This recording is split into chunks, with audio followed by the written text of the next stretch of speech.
aromamari.comല് നല്ലൊരു വരനെ കണ്ടു. നമുക്കൊന്ന് നോക്കിയാലോ?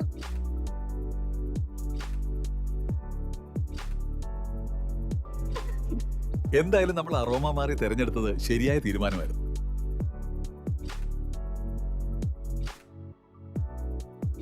aromamary.com വെബ്സൈറ്റ് ആൻഡ് മൊബൈൽ ആപ്ലിക്കേഷനിലൂടെ ജീവിത പങ്കാളിയെ കണ്ടെത്തൂ. രജിസ്ട്രേഷൻ തികച്ചും സൗജന്യം.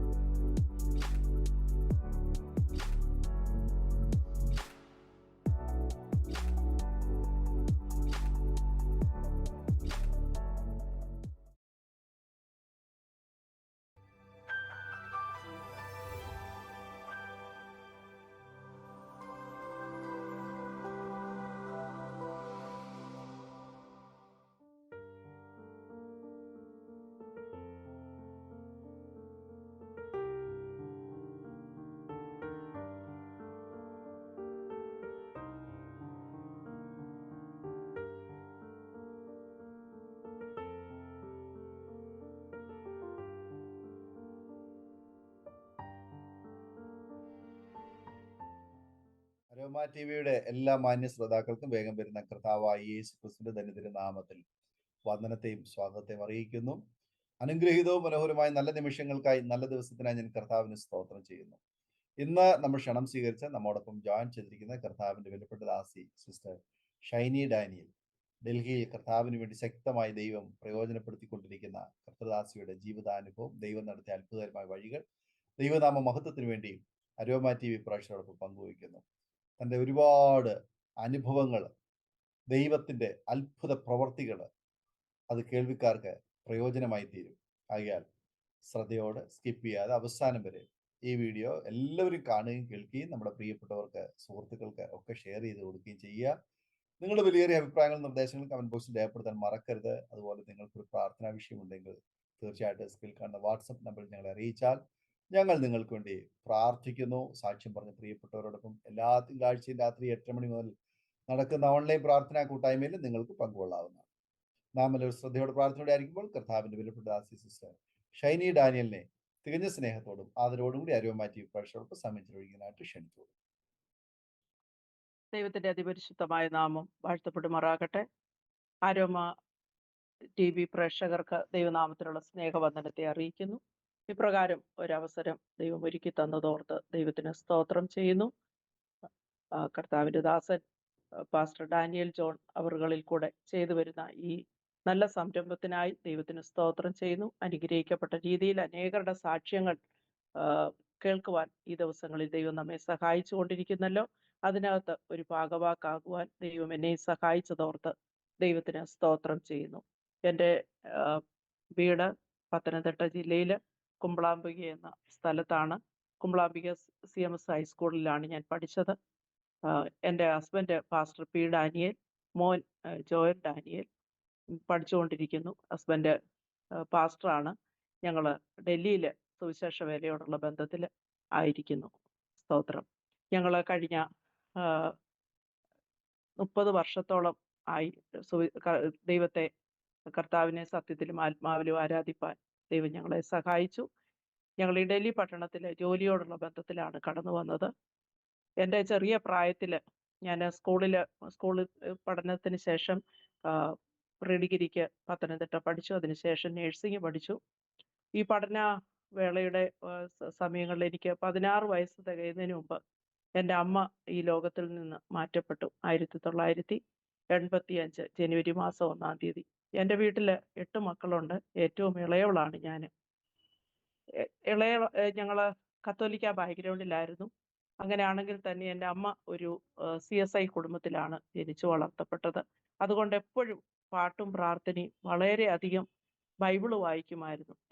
അത്രയും അമ്മ വായിക്കുന്നതിൻ്റെ അത്രയും ബൈബിള് വായന ഇന്ന് എനിക്കുണ്ടോ എന്ന് ചോദിച്ചാൽ പോലും എനിക്ക് ഉണ്ടെന്ന് പറയാൻ കഴിയത്തില്ല. അതുപോലെ അമ്മ ഒരുപാട് ബൈബിള് വായിക്കുകയും വെളുപ്പിനെ 4 മണിക്ക് എഴുന്നേറ്റ് പാട്ടുപാടി പ്രാർത്ഥിക്കുന്ന ഒരനുഭവങ്ങൾ, ഉപവസിക്കുന്ന അനുഭവങ്ങളൊക്കെ ഞങ്ങളുടെ ജീവിതത്തിലുണ്ടായിരുന്നു. എന്നാൽ ഒരുപാട് പ്രതിസന്ധികളും ഭവനത്തിനെതിരെ നേരിടേണ്ടി വന്നു. ചെറുപ്രായത്തിൽ എനിക്ക് അമ്മച്ചി പറഞ്ഞുള്ള അറിവുണ്ട്. എനിക്ക് കൊച്ചു പ്രായത്തിൽ എൻ്റെ കക്ഷത്തിൽ വീക്കം വരും. വീക്കം വന്ന് മരണത്തോട് മല്ലടിച്ച സമയങ്ങൾ 2-3 പ്രാവശ്യം അങ്ങനെ ആവർത്തിക്കപ്പെട്ടു. അന്നൊക്കെ വൈദ്യന്മാരുടെ അടുക്കലാണ് കൊണ്ടുപോകുന്നത്. അപ്പോഴ് എന്നെ ഒരു പ്രാവശ്യം വൈദ്യന്റെ അടുക്കൽ കൊണ്ടുപോയിട്ട് തിരിച്ചു കൊണ്ടുവന്ന അമ്മച്ചി പറഞ്ഞു, കർത്താവെ, എനിക്ക് ജീവനോടെ തരുന്നെങ്കിൽ നല്ലതായിട്ട് തരണം, ഇല്ലെങ്കിൽ ഇത് ദൈവം അങ്ങ് എടുത്തു കൊള്ളണം എന്ന് പറയുവാനിടയായി തീർന്നു.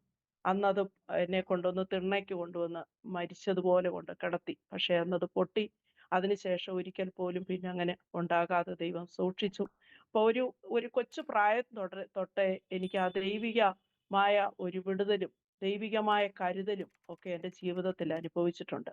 അതിനുശേഷം ഞാൻ 6-ാം ക്ലാസ്സിൽ പഠിക്കുന്ന സമയത്ത് എൻ്റെ വലത്ത് സൈഡിലെ എൻ്റെ ഏണിൻ്റെ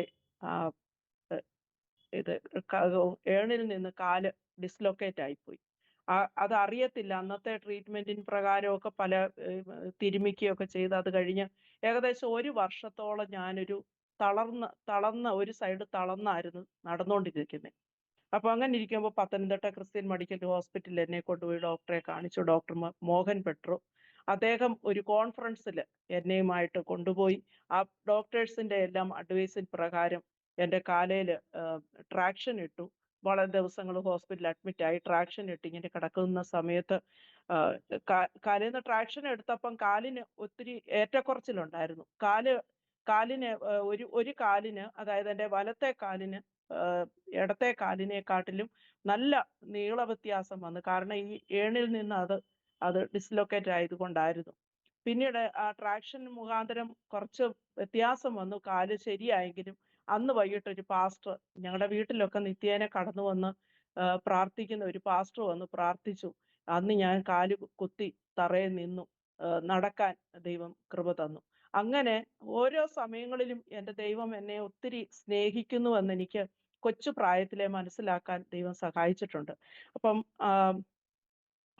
എൻ്റെ വീട്ടിലെന്ന് പറഞ്ഞു കഴിഞ്ഞാൽ 5 ആങ്ങളമാർക്ക് ശേഷം എൻ്റെ അമ്മ വളരെ പ്രാർത്ഥിച്ച് എനിക്ക് എൻ്റെ മൂത്ത സഹോദരിയെ ദൈവം കൊടുത്തു.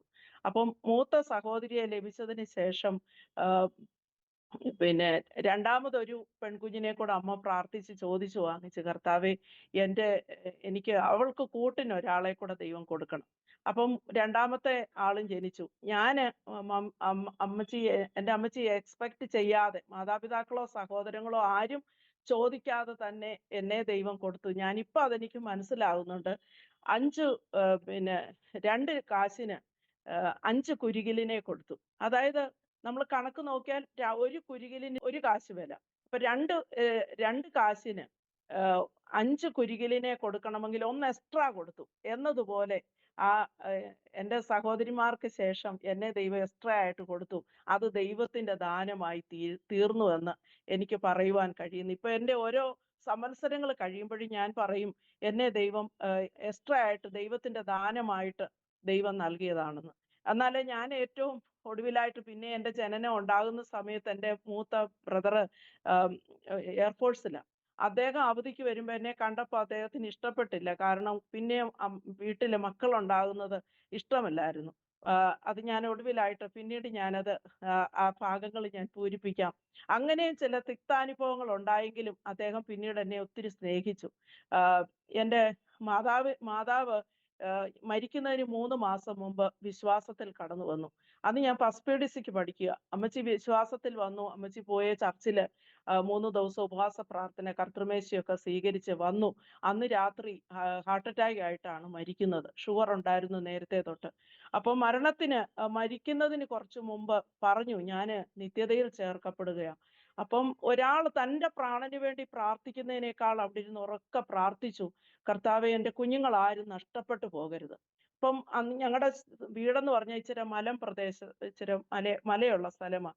അവിടെ നിന്ന് അമ്മച്ചിയെ ഹോസ്പിറ്റലിൽ കൊണ്ടുപോകാൻ വേണ്ടി അയൽക്കാരും ഒക്കെ ഓടി വന്നു. എല്ലാവരുമായിട്ടൊക്കെ രാത്രി കൊണ്ടുപോയി. അതും പത്തനംതിട്ട ക്രിസ്ത്യൻ മെഡിക്കലില്ല. കൊണ്ടുചെല്ലുമ്പോഴേക്കും മരണപ്പെട്ടു പോയി. പക്ഷേ ആ സമയത്ത് മരിക്കുന്നതിന് മുമ്പ് ആദിവേദന കൊണ്ട് ഇട്ടിരുന്ന ആ ചട്ട വലിച്ചു കീറി, ചെസ്റ്റിന്റെ ആ നെഞ്ചുവേദന, അതുപോലെ ആ വേദന അനുഭവിക്കുമ്പോഴും വേദനയെക്കാൾ ഉപരി, കർത്താവെ, എൻ്റെ കുഞ്ഞുങ്ങൾ ആരും നഷ്ടപ്പെട്ടു പോകരുത്, അവരെ നിത്യതയ്ക്ക് അവകാശികളാക്കണം, മക്കളെ, ഇതാ സത്യമെന്ന് പറയാനിടയായി. അന്ന് പക്ഷെങ്കിൽ ഞങ്ങളായിരുന്ന അമ്മച്ചി പോകുന്ന ചർച്ചിന്റെ ചില ബുദ്ധിമുട്ടുകള്, സെമിത്തേരിയുടെ ചില വിഷയങ്ങള്, പിന്നെ ഞങ്ങള് കത്തോലിക്ക പള്ളിയിൽ പോകുന്നത് കൊണ്ട് അമ്മച്ചി ഇങ്ങനെ പോയത് അറിയുന്ന സാഹചര്യത്തിൽ അമ്മച്ചി അവിടുത്തെ ഫ്യൂണറൽ നടത്താനുള്ള ബുദ്ധിമുട്ടുകൾ ഇങ്ങനെയൊക്കെ വന്നു കഴിഞ്ഞപ്പോൾ അതെല്ലാം ഞങ്ങളെ ഒരു ഭാഗത്ത് ദൈവത്തിൽ നിന്ന് അകറ്റുന്നത് പോലെ. ദൈവത്തോട് സ്നേഹമുണ്ട്, പക്ഷെങ്കിൽ പെന്തക്കോസ്തിൽ പോകുന്നതിനോ അതിനോടൊരു യോജിപ്പില്ല.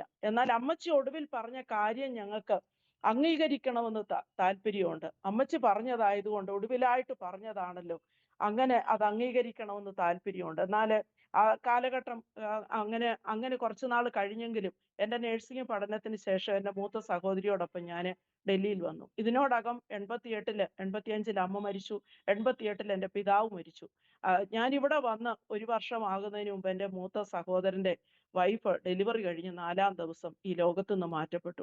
അപ്പൊ ഒന്നിന് പുറത്ത് ഒന്നായിട്ട് മരണം ഇങ്ങനെ ഞങ്ങളുടെ ഭവനത്തെ വേട്ടയാടുന്നു. വളരെ കഷ്ടതകൾ വർദ്ധിക്കുന്നു. അപ്പൊ ഞങ്ങൾക്ക് എങ്ങനെയെങ്കിലും ഈ പ്രശ്നങ്ങളിൽ നിന്നൊരു പരിഹാരം ഉണ്ടാകണം. മാത്രമല്ല, ഇന്ന് ഞാൻ മരിച്ചാൽ എൻ്റെ നിത്യത ഞാൻ എവിടെ കഴിക്കും എന്നുള്ള വലിയൊരു വ്യാകുലം എൻ്റെ ഉള്ളത്തിൽ വന്നു. അപ്പൊ അതിനു മുമ്പ് എൻ്റെ വീട്ടില് ഞാനായിരുന്ന സമയത്ത് എൻ്റെ ഇളയ സഹോദരൻ, അതായത് എൻ്റെ ഇളയതല്ല, ആങ്ങളമാരിൽ വെച്ച് ഇളയ സഹോദരൻ ഭയങ്കര കോപിഷ്ഠനാ. ഒന്ന് പറഞ്ഞ് രണ്ടാമത്തേന് ഒത്തിരി എന്നെ അടിക്കുകയോ ഉപദ്രവിക്കുകയോ ഒക്കെ ചെയ്തിട്ടുണ്ട്. അപ്പൊ അദ്ദേഹത്തെ ഒരു ഭയന്നാണ് ജീവിതം നയിച്ചത്.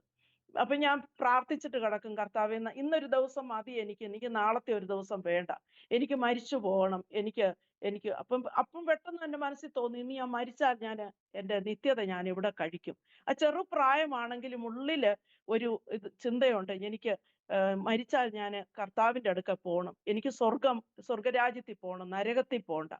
അപ്പൊ ഞാൻ ആ ഒരു ചിന്ത എൻ്റെ മനസ്സിൽ കടന്നത് കൊണ്ട് ഞാൻ അന്നേരമൊക്കെ പല പ്രാവശ്യം ആത്മഹത്യ ചെയ്യണമെന്ന് ചിന്തിച്ചിട്ടുണ്ട്. അപ്പോൾ വിചാരിക്കും, ഈ ആത്മഹത്യ ചെയ്താൽ എൻ്റെ വീട്ടുകാരെ, അതൊക്കെ അന്ന് നമുക്ക് നമ്മുടെ വീട്ടുകാരെ ആളുകൾ പരിഹസിക്കും, അവരപമാനിതരാകും, അങ്ങനെ ഉള്ള ഒരു ചിന്ത ഉള്ളിൽ വരും.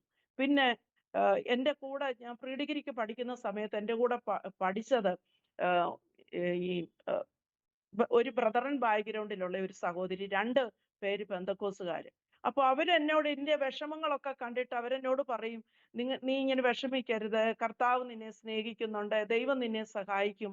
അപ്പൊ ഞാനൊന്നും എൻ്റെ വിഷമങ്ങളൊക്കെ ചെന്ന് എനിക്ക് വിഷമിച്ച് ഇങ്ങനെ ഇരിക്കുന്ന സമയത്ത് അവരെന്നോട് ഓരോ കാര്യം പറയും. അപ്പൊ ഈ ബ്രദറിൽ പോകുന്ന ആ സഹോദരി, അവൾ ഒത്തിരി ഈ പിന്നെ നമ്മുടെ നാട്ടിലെ VBSനൊക്കെ പോകും. അപ്പൊ ചെറിയ കഥകള്, എനിക്കതെല്ലാം അന്നൊക്കെ ലെറ്ററില്ല, അവധിയാണെങ്കിലും എനിക്ക് എഴുതി അയക്കും. ഞാൻ ഇന്നുള്ള കുഞ്ഞുങ്ങളോട് ഞാൻ പറയാറുണ്ട്, നിങ്ങൾ പറയുന്ന ഓരോ വാക്കും ഒരിക്കലും നഷ്ടമായി പോകത്തില്ല, പിന്നത്തേതിൽ അതെല്ലാം ഫലപ്രദമായി തീരുവാൻ കഴിയും. കാരണം അതെല്ലാം ദൈവത്തിന്റെ വചനത്തിനും അതിനോളം ശക്തിയുണ്ട്. അപ്പൊ ആ സമയത്ത് ഇറങ്ങിയ ഒരു പാട്ടാ, പ്രിയരെല്ലാം കൈവിടുമ്പോൾ, പ്രതികൂലമായി മാറിടുമ്പോൾ, പ്രാണപ്രിയായി ഏഴയാകും പ്രാണിയെ നീ കൈവിടുമോ. ഞാൻ വീട്ടിൽ വന്നിരുന്ന് കരഞ്ഞോണ്ട് വൈകിട്ട് ഈ പാട്ട് പാടി ബൈബിൾ വായിക്കും, പ്രാർത്ഥിക്കും, അങ്ങനെയൊക്കെ ചെയ്യുന്ന അനുഭവം. അത് കഴിഞ്ഞ് അതിന് ശേഷം എൻ്റെ വീട്ടില് എൻ്റെ ഈ സഹോദരന്റെ ഈ കോപ സ്വഭാവങ്ങളൊക്കെ എന്നെ വളരെ വിഷമിപ്പിക്കുമായിരുന്നു. പക്ഷേ അദ്ദേഹവും എൻ്റെ പിതാവ് വലിയൊരു കോൺട്രാക്ടർ ആയിരുന്നു, കൺസ്ട്രക്ഷൻ വർക്കായിരുന്നു ചെയ്യുന്നത്. അതായത് കേരളത്തിലെ അറിയപ്പെട്ട 22 പള്ളികൾ അദ്ദേഹം പണിതിട്ടുണ്ട്. ഞങ്ങളുടെ കുമ്പളാമ്പിയിലുള്ള CSI പള്ളി, മർത്തോമ പള്ളി, കുമ്പളാമ്പിയിലെ CMS ഹൈസ്കൂളിന്റെ പണി, പോസ്റ്റ് ഓഫീസ്, അവിടുത്തെ ഫെഡറൽ ബാങ്ക്, അങ്ങനെയുള്ള അന്നത്തെ അറിയപ്പെട്ട ബിൽഡിങ്ങുകളെല്ലാം കരിങ്കല്ല് കൊണ്ട് തീർത്ത മനോഹരമായ ഒരു ശില്പിയായിരുന്നു. അന്ന് ആശാരിമാരെ വീട്ടിൽ വിളിച്ച് കൊണ്ടുവന്ന് അതിന്റെ എല്ലാം പിന്നെ അന്നൊന്നും ഇതുപോലെ നമുക്ക് ഈ പണിത് കിട്ടുന്ന ഈ വെന്റിലേഷനോ അങ്ങനത്തെ ഒന്നുമില്ല. അപ്പൊ പള്ളികൾക്കൊക്കെയുള്ള മുന്തിരിക്കൊല അങ്ങനെയൊക്കെ ആശാരിമാരെ കൊണ്ട് അത് ഉണ്ടാക്കിച്ച്, അച്ചുണ്ടാക്കിച്ച്, പിന്നീട് അത് പിന്നെ അത് സിമെന്റ് കൊണ്ട് അത് വാർത്തുണ്ടാക്കി, അങ്ങനെയാണ് അതിനൊക്കെ ചെയ്തത്. അതൊക്കെ ഞാൻ ഇപ്പൊ ഓർക്കും, അതൊക്കെ എത്ര പ്ലാനിങ് ആയിട്ട് അന്ന് ആ കാര്യങ്ങളൊക്കെ ചെയ്തു. പക്ഷെ വളരെ വിശ്വസ്തനായിരുന്നു. ഒരിക്കൽ പോലും ഒരു കരണ്ടി സിമെന്റ് പോലും ഞങ്ങളുടെ വീട്ടിലെ ആവശ്യത്തിന് വേണ്ടി അദ്ദേഹം എടുത്തോണ്ട് വരത്തില്ലായിരുന്നു. അത്രയ്ക്കൊരു വിശ്വസ്തനായ മനുഷ്യനായിരുന്നു. പക്ഷെ കത്തോലിക്ക ബാക്ക്ഗ്രൗണ്ടിലാണ് ജീവിച്ചതും മരിച്ചതും എല്ലാം. പക്ഷെ അമ്മ മാത്രം സ്നാനപ്പെട്ടു, ദൈവകൃപയെ വന്നു. അപ്പൊ ഈ അമ്മയുടെ മരണത്തിന് ശേഷം എൻ്റെ ഈ ഇളയ ആങ്ങള കൺസ്ട്രക്ഷൻ വർക്കായിരുന്നു. മൂന്നാമത്തെ ആളിനും മൂത്ത ആളിനും ഒക്കെ കൺസ്ട്രക്ഷൻ വർക്കായിരുന്നു. അപ്പൊ ഈ ഇളയ ആങ്ങളയ്ക്ക് ജോലിയിൽ എന്തോ പ്രശ്നം വന്നു. ഈ ചെയ്യുന്ന ജോലിയിലൊക്കെ തടസ്സങ്ങൾ വന്നപ്പം പണിക്കാരായിട്ട് വന്നതിൽ ഒരാൾ ഇങ്ങനെ പറഞ്ഞു, ഇത് ദോഷം മാറ്റാൻ പറ്റും. അദ്ദേഹത്തിന് ഇതിനകത്തൊക്കെ ഇച്ചിരി വിശ്വാസമുണ്ട്. അപ്പൊ ഇങ്ങനെ ഇരിക്കുന്ന സമയത്ത് ഒരാളെ വിളിച്ചുകൊണ്ട് വീട്ടിൽ കൊണ്ടുവന്നു. ഒരാളെന്ന് പറഞ്ഞു കഴിഞ്ഞാൽ ഇങ്ങനെ ദോഷം മാറ്റുന്ന എന്തോ ഇങ്ങനെ കാര്യങ്ങളൊക്കെ ചെയ്യുന്ന ഒരാള്. അപ്പം അമ്മച്ചി പറഞ്ഞിട്ടുണ്ട് ഇങ്ങനെയുള്ളവരെ ഒന്നും വീട്ടിൽ കയറ്റരുത്. അപ്പൊ അത് പുള്ളിക്കൊരു മനസ്സിലുണ്ട്. അതുകൊണ്ട് വീട്ടിനകത്തൊന്നും ചെയ്യണ്ട. പക്ഷെ അവര് ഭാര്യയും ഭർത്താവും അവരുടെ മോളുമായിട്ടാ വന്നേ. പക്ഷെ ഇവരെല്ലാരും എന്തോ ഇങ്ങനെ ദുഷ്ടാത്മാവിനാൽ നിറയപ്പെട്ട് എന്തൊക്കെയോ ചെയ്യുന്ന അത് ചെയ്യാൻ തുടങ്ങി കഴിയുമ്പോൾ ഇവരുടെ ദേഹത്തെന്തോ ബാധ വരും. അവര് അന്നേരം എന്തൊക്കെയോ ചെയ്യും. അപ്പൊ ഞാൻ അകത്ത് കയറി. എൻ്റെ വേറൊരു ബ്രദറിന്റെ വൈഫും ഉണ്ട്. അന്ന് ഞങ്ങൾ രണ്ടുപേരും ഉണ്ട് വീടിനകത്ത്. ഞാൻ പറഞ്ഞു, അമ്മാമ്മേ നമുക്ക് 91 സങ്കീർത്തനം വായിക്കാം. അമ്മച്ചി പറയുമായിരുന്നല്ലോ ഈ സങ്കീർത്തനം വായിച്ചു കഴിഞ്ഞാൽ ഒരു പിന്നെ ബാധ അടുക്കത്തില്ല, ഒന്നും ചെയ്യാൻ പറ്റത്തില്ല. അദ്ദേഹത്തിന് ദേഷ്യ സ്വഭാവം ഉള്ളത് കൊണ്ട് അദ്ദേഹത്തോടൊന്നും പറയാനും പറ്റത്തില്ല. അകത്ത് കയറിയിരുന്ന് രാത്രി ഒരു 12 മണി വരെ പ്രാർത്ഥനയും ഈ 91 സങ്കീർത്തനവും വായിച്ചിരുന്ന് കുറച്ച് ഞാനങ്ങ് ഉറങ്ങിപ്പോയി. രാത്രിയായപ്പോ അമ്മാമ്മ എന്നെ വിളിച്ചു, മോളെ എണ്ണീറ്റേ, എന്തൊക്കെയോ വലിയ ബഹളം കേൾക്കുന്നു. അയാള് സേവ ചെയ്യാൻ വന്ന ആള് ഞങ്ങളുടെ 1 ഏക്കർ ഭൂമി അതിന്റെ ഒരു മൂല സ്ഥലത്ത് പോയി അവിടെ പോയിരുന്ന അദ്ദേഹം ചെയ്യാനൊക്കെ വേണ്ടി തുടങ്ങി. പക്ഷെ അയാൾക്കൊന്നും ചെയ്യാൻ പറ്റുന്നില്ല. അയാള് പറഞ്ഞു എനിക്കിവിടെ ഒന്നും ചെയ്യാൻ പറ്റുന്നില്ല. തിരിച്ച് അയാളുടെ ആ ബാധ അയാളിൽ തന്നെ അയാൾക്ക് കൺട്രോൾ ചെയ്യാൻ വയ്യാതായി. അയാള് കാലും കൈയും ഇങ്ങനെ മറിഞ്ഞ് ഞങ്ങളുടെ അവിടുന്ന് ഒരു 2-3 കിലോമീറ്റർ ദൂരത്തോളം ആ രാത്രി മുഴുവനും അയാള് കുത്തിമറിഞ്ഞ് ഇങ്ങനെ കൈ താഴെ കാല് മേളി കൈ താഴെ അങ്ങനെ അയാള് മറിഞ്ഞ് അയാളിൽ ഇരുന്ന ആ ബാധ അയാളെ അങ്ങനെ കൊണ്ടുപോയി. അപ്പം അടുത്ത ദിവസം പിന്നെ അവരുടെ അയാളുടെ വൈഫും അയാളുടെ മോളും പറഞ്ഞു, നിങ്ങളുടെ അവിടെ എന്താ ഇത്ര ഒരു ശക്തി? നിങ്ങളുടെ അവിടെ ഒന്നും അടുക്കാൻ പറ്റത്തില്ലായിരുന്നു. തിരിച്ച് എൻ്റെ ഭർത്താവിന് ഈ ബാധയെല്ലാം കൂടെ കേറിയിട്ട് അയാള് ഇതിനെ അടക്കാൻ വയ്യാതെ അയാള് രാത്രി മുഴുവനും ബുദ്ധിമുട്ടി. വെളുപ്പായപ്പോഴാണ് വീട്ടിൽ വന്ന് എന്തോ അതിന് പരിഹാര കർമ്മം ചെയ്തപ്പോഴാ അതിൽ നിന്ന് മോചനമായത്. അപ്പൊ അന്ന് എനിക്ക് ഒരു കാര്യം മനസ്സിലായി. 91 സങ്കീർത്തനത്തോളം ശക്തിയുള്ളത് ഈ ഒരു വചനം. അപ്പം ദൈവം കരുതുന്ന ദൈവമാ. വചനത്തിന് ശക്തിയുണ്ട്. ഇങ്ങനെ ഓരോ നാളിലും ദൈവം എന്നെ കൂടുതലായിട്ട് കർത്താവിനോട് ആകർഷിപ്പിച്ചു. അപ്പൊ ഈ ലോകത്തിലെ എല്ലാ ശക്തിയെക്കാട്ടിലും എല്ലാവിധ ഈ ആഭിചാരങ്ങളെക്കാട്ടിലും കവിയുന്ന ഒരു ദൈവകൃപ ഉണ്ട്. ഇതറിയണം, ഇതിനെ ഇത് ഫോളോ ചെയ്യണം. അങ്ങനെയുള്ള ഒരു ജീവിത രീതിയായി. പക്ഷെ ഇവിടെ ഡൽഹി വന്നു കഴിഞ്ഞതിന് ശേഷം ഇങ്ങനെ പ്രശ്നങ്ങൾ ഓരോന്ന് കൂടിക്കഴിഞ്ഞ് എൻ്റെ കൂടെ ജോലി ചെയ്ത ഒരു ലിസിക്കുട്ടി എന്ന് പറഞ്ഞ ഒരു സഹോദരി, ഞാൻ അന്ന് ഇന്ത്യൻ റെഡ് ക്രോസ് സൊസൈറ്റിയുടെ ഹോസ്പിറ്റലിൽ നേഴ്സായിട്ട് ജോലി ചെയ്യുന്ന സമയമാണ്. എൻ്റെ കൂട്ടത്തിൽ ജോലി ചെയ്ത ലിസിക്കുട്ടി എന്ന് പറയുന്ന സഹോദരി, അവളുടെ ആ കൂട്ടത്തിൽ ഞാൻ പ്രാർത്ഥനയ്ക്കായി കടന്നുപോയി. എൻ്റെ മനസ്സിൽ വലിയൊരു സമാധാനം അനുഭവിക്കാനിടയായി. അങ്ങനെ അവിടെ നിന്ന് ഞാൻ ആ പാസ്റ്ററെ ഒക്കെ വിളിച്ചുകൊണ്ട് എൻ്റെ സഹോദരിയുടെ ഭവനത്തിൽ വന്നു. അവിടെ വന്ന് ഞങ്ങള് ഒന്നിച്ച് പിന്നെ ദൈവത്തെ അറിയാൻ വേണ്ടി ഒരു തീരുമാനം എടുത്തു. അമ്മച്ചിയുടെ ആഗ്രഹമായിരുന്നല്ലോ. അങ്ങനെ അമ്മച്ചി മരിച്ച 9 വർഷത്തിന് ശേഷം ഞങ്ങള് ചേട്ടത്തി അനിയത്തിമാര് 3 പേരും ഞങ്ങളെ വിലക്കാൻ വേണ്ടിയാ ഞങ്ങളുടെ ഇടയ്ക്കുള്ള ഒരാള് നാട്ടിൽ നിന്ന് വന്നു. പക്ഷെ ഇവിടെ വന്ന് ഞങ്ങളിലുള്ള ആ സന്തോഷവും ദൈവകൃപയും ഒക്കെ കണ്ടിട്ട് ഞങ്ങൾ 3 പേരും കൂടെ ഒന്നിച്ച് കർത്താവായ യേശു ക്രിസ്തുവിനെ ഇവിടുത്തെ യമുനാ നദിയിൽ സാക്ഷിപ്പാൻ തക്കോണം സ്നാനപ്പെടുവാനും കർത്താവിനോട് ചേരുവാനും ദൈവമായ കർത്താവ് സഹായിച്ചു. പിന്നീട് പരിശുദ്ധാത്മാഭിഷേകം ദൈവം തന്നു. എന്നാൽ സ്തോത്രം, അത് ഇവിടെയുള്ള പി വർഗീസ് എന്ന് പറയുന്ന ഒരു പാസ്റ്റർ, അദ്ദേഹത്തിന് ഒരു ഗവൺമെന്റ് ജോലി ഉണ്ടായിരുന്നു. അതോടൊപ്പം സുവിശേഷ വേല ചെയ്യുന്ന വ്യക്തിയായിരുന്നു. ഇന്ന് അദ്ദേഹം ദൈവസന്നിധിയിൽ വിശ്രമിക്കുന്നു. അദ്ദേഹം മുഖാന്തരമാണ് പിന്നീട് എനിക്ക് വിവാഹാലോചന വരുവാനിടയായി തീർന്നത്. അങ്ങനെ 1995 മെയ് മാസം 15-ാം തീയതി എൻ്റെ വിവാഹം നടന്നു. എൻ്റെ ഹസ്ബൻഡും ഓർത്തഡോക്സ് പാരമ്പര്യത്തിൽ നിന്ന് വിശ്വാസത്തിൽ വന്ന ഒരു വ്യക്തിയായിരുന്നു. ഒറ്റയ്ക്ക് വിശ്വാസത്തിൽ വന്ന ഓർത്തഡോക്സ് കുടുംബത്തിൽ ജനിച്ചു വളർത്തപ്പെട്ടതാണ്. പിന്നീട് അമ്മച്ചി വിശ്വാസത്തിൽ വന്നിരുന്നു. എന്നാൽ ആ കുടുംബത്തിൽ ആരും ഞാൻ ഇപ്പോഴും ഞങ്ങളെ സ്നേഹവും പരസ്പരം പ്രാർത്ഥനാ വിഷയങ്ങൾ ഷെയർ ചെയ്യാറുണ്ട്. മൂത്ത സിസ്റ്ററിന്റെ മോന് ബോംബെയിൽ ഓർത്തഡോക്സിലെ അച്ഛനാണ്. ബാക്കി എല്ലാവരും അതേ പാരമ്പര്യത്തിൽ അവർ തുടരുന്നെങ്കിലും ഞങ്ങളെ ദൈവം കർത്താവിന്റെ വേലയോടൊക്കെ ബന്ധത്തിൽ മുന്നോട്ട് കൊണ്ടുവരുന്നത് കണ്ട് അവർക്കും സന്തോഷിപ്പാൻ ഇടയായി തീർന്നു. ഞങ്ങള് ഈ വിശ്വാസ ജീവിതത്തിൽ വന്നിട്ട് വന്നതിന് ശേഷം എൻ്റെ വിവാഹവും കഴിഞ്ഞ് ഞാന് മോനെ പ്രഗ്നന്റ് ആയിട്ട് ഇരുന്നു. നാട്ടില് ഡെലിവറിക്ക് വേണ്ടി പോയി. നാട്ടിൽ ഡെലിവറിക്ക് പോയി തിരിച്ചു വരുന്നത് ഞാൻ വലിയൊരു രോഗിയായിട്ടാണ് തിരിച്ചു വരുന്നത്. തിരിച്ചിവിടെ വന്നതിന് ശേഷം എനിക്ക് നീണ്ട നാളുകൾ, അതായത് 2 വർഷത്തോളം ഞാൻ രോഗക്കിടക്കയിലായി. മരുന്നിന് എന്നെ രക്ഷിപ്പാൻ കഴിയത്തില്ലെന്ന അവസ്ഥയായി. TB ആണെന്ന് പറഞ്ഞ് TBയുടെ മെഡിസിൻ സ്റ്റാർട്ട് ചെയ്തു. അതെന്റെ ശരീരത്തിൽ എനിക്ക് ഉൾക്കൊള്ളാൻ കഴിയാതെ ദേഹമെല്ലാം നീര് വെക്കും. എൻ്റെ കുടല് മുഴുവനും മുഴകൾ ബാധിച്ചു. ശരീരം വളരെ ശോഷിച്ച് ഏകദേശം 38 കിലോ ഉള്ള ഒരു അസ്ഥികൂടമായി തീർന്നു.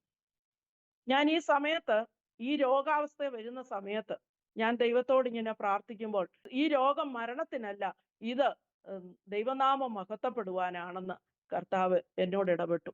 അങ്ങനെ ഇവന് എന്തുകൊണ്ടാണ് ഇങ്ങനെ അന്ധനായി പിറന്നതെന്ന് ചോദിക്കുമ്പോൾ ഇവനോ ഇവന്റെ അമ്മയപ്പന്മാരോ പാപം ചെയ്തിട്ടാണോ എന്ന് ചോദിക്കുമ്പോൾ പറയുന്നു, അല്ല, ഇവനിൽ കൂടെ ദൈവപ്രവൃത്തി വെളിപ്പെടുവാൻ അത്രേ. അപ്പൊ നീ വിശ്വസിച്ചാൽ ദൈവത്തിന്റെ മഹത്വം കാണും. അങ്ങനെ ഞാൻ കർത്താവിന്റെ സന്നിധിയിൽ എന്നെ സമർപ്പിച്ചു. ദൈവം ചില പാട്ടുകളിൽ കൂടെ എന്നോട് സംസാരിച്ചു. പാട്ട് പാടാന് ഞാൻ പാട്ടെഴുതും.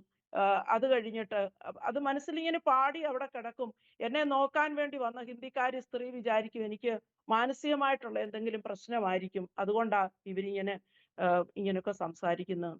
അപ്പൊ അവർക്കറിയത്തില്ലല്ലോ മലയാളത്തിൽ ആ പാട്ടുകൾ എഴുതും. അപ്പൊ ഇങ്ങനെ ഇരിക്കുമ്പോ ഒരു ദിവസം പകല് ഞാൻ എൻ്റെ സിസ്റ്ററിന്റെ വീടാണ്. സിസ്റ്ററിന്റെ വീട്ടില് എന്നെ കൊണ്ട് ഒരു ബെഡ് ഞാൻ കിടക്കുന്നു. കുഞ്ഞടുക്ക കിടപ്പുണ്ട്. കുഞ്ഞിന് അന്നേരം ഒരു വയസ്സ് തികഞ്ഞിട്ടില്ല. മോനൊരു എൻ്റെ കൂടെ കിടക്കുന്നു. മറു കട്ടിലേല് എൻ്റെ സിസ്റ്റർ അന്ന് പനിയായിട്ട് ഒരു ഫിറ്റ്സ് പോലെ പെട്ടെന്നുണ്ടായി. കാരണം മാനസികമായിട്ട് ഒത്തിരി വിഷമമുണ്ട്. അമ്മയപ്പനും ഇല്ല. എൻ്റെ പിന്നെ ആങ്ങളുടെ വൈഫ് മരിച്ചുപോയി. അങ്ങനെ ചില ഉത്തരവാദിത്തങ്ങൾ എൻ്റെ സിസ്റ്ററിന്റെ മേലും ഉണ്ട്. ഈ സഹോദരിയും കൂടെ മരിച്ചു പോയാൽ അവളുടെ ഭർത്താവ് യൗവനക്കാരൻ, കൊച്ചു കുഞ്ഞുണ്ട്, എന്ത് ചെയ്യും? മാനസികമായിട്ടുള്ള പെട്ടെന്നുണ്ടായ ആ വിഷമത്തില് ഒരു പനിയും പെട്ടെന്ന് ഒരു ഫിറ്റ്സ് പോലൊക്കെ വന്നു. രാവിലെ കാലൊക്കെ ഇങ്ങനെ കോച്ചി പോകുന്നത് പോലെ. ഒരു ബെഡേല് അന്ന് എൻ്റെ സിസ്റ്റർ ഇവിടെ ഒരു പ്രസ്ഥാനത്തിലെ അക്കൗണ്ട്സ് ഓഫീസറായിട്ട് ജോലി ചെയ്യും. അപ്പം അമർജ്യോതി എന്ന് പറയുന്ന ഒരു ചാരിറ്റബിൾ ട്രസ്റ്റാ അതിനകത്ത് ജോലി ചെയ്തുകൊണ്ടിരിക്കുന്ന സമയമാണ്. ജോലിക്ക് പോകാൻ പറ്റുന്നില്ല. എൻ്റെ ജ്യേഷ്ഠന് സമയത്ത് ജോലിക്ക് പോകാൻ പറ്റുന്നില്ല. ഇവിടെ 2 മക്കളുണ്ട്. അവർക്ക് സമയത്തിന് ആഹാരം ഉണ്ടാക്കി കൊടുക്കാൻ പറ്റുന്നില്ല. കാരണം വൈകിട്ടൊക്കെ ആകുമ്പോഴേക്കും എനിക്ക് വേണ്ടി പ്രാർത്ഥിക്കാനൊക്കെ ആളുകൾ വരും. അവരൊക്കെ പ്രാർത്ഥിച്ചു പോകുമ്പോൾ വളരെ സമയമാകും. കുഞ്ഞുങ്ങള് വിശന്ന് കിടന്നുറങ്ങും. അങ്ങനെ എല്ലാം കൊണ്ടും ജീവിതത്തിൽ ഒരു ഭയങ്കരമായിട്ടുള്ള മാനസികമായിട്ടുള്ള വിഷമങ്ങളെല്ലാം കൂടെ വന്നു. ഒരു വിടുതൽ കാണുന്നില്ല. അപ്പൊ അങ്ങനെ ഇരിക്കുമ്പോൾ ഒരു ദിവസം പകലാണ് 11 മണി സമയത്ത് ഞാനിങ്ങനെ കണ്ണടച്ച് കിടക്കുക. എൻ്റെ അടുക്കല് ഒരാൾ വന്നു നിന്നിട്ട് എന്നോട് പറയുക, നീ ഒന്ന് നോക്കിക്കേ, ഒരു കുഞ്ഞു കുരുവി അതിന്റെ കൂട് കൂട്ടും. ഓലയുടെ തുമ്പത്തോ വൃക്ഷത്തിന്റെ ശിഖരത്തിലോ ആ കൂടിങ്ങനെ തൂങ്ങിക്കിടക്കുന്നത് കണ്ടാല് നമുക്ക് തോന്നും അത് പറഞ്ഞു പോകുമെന്ന്.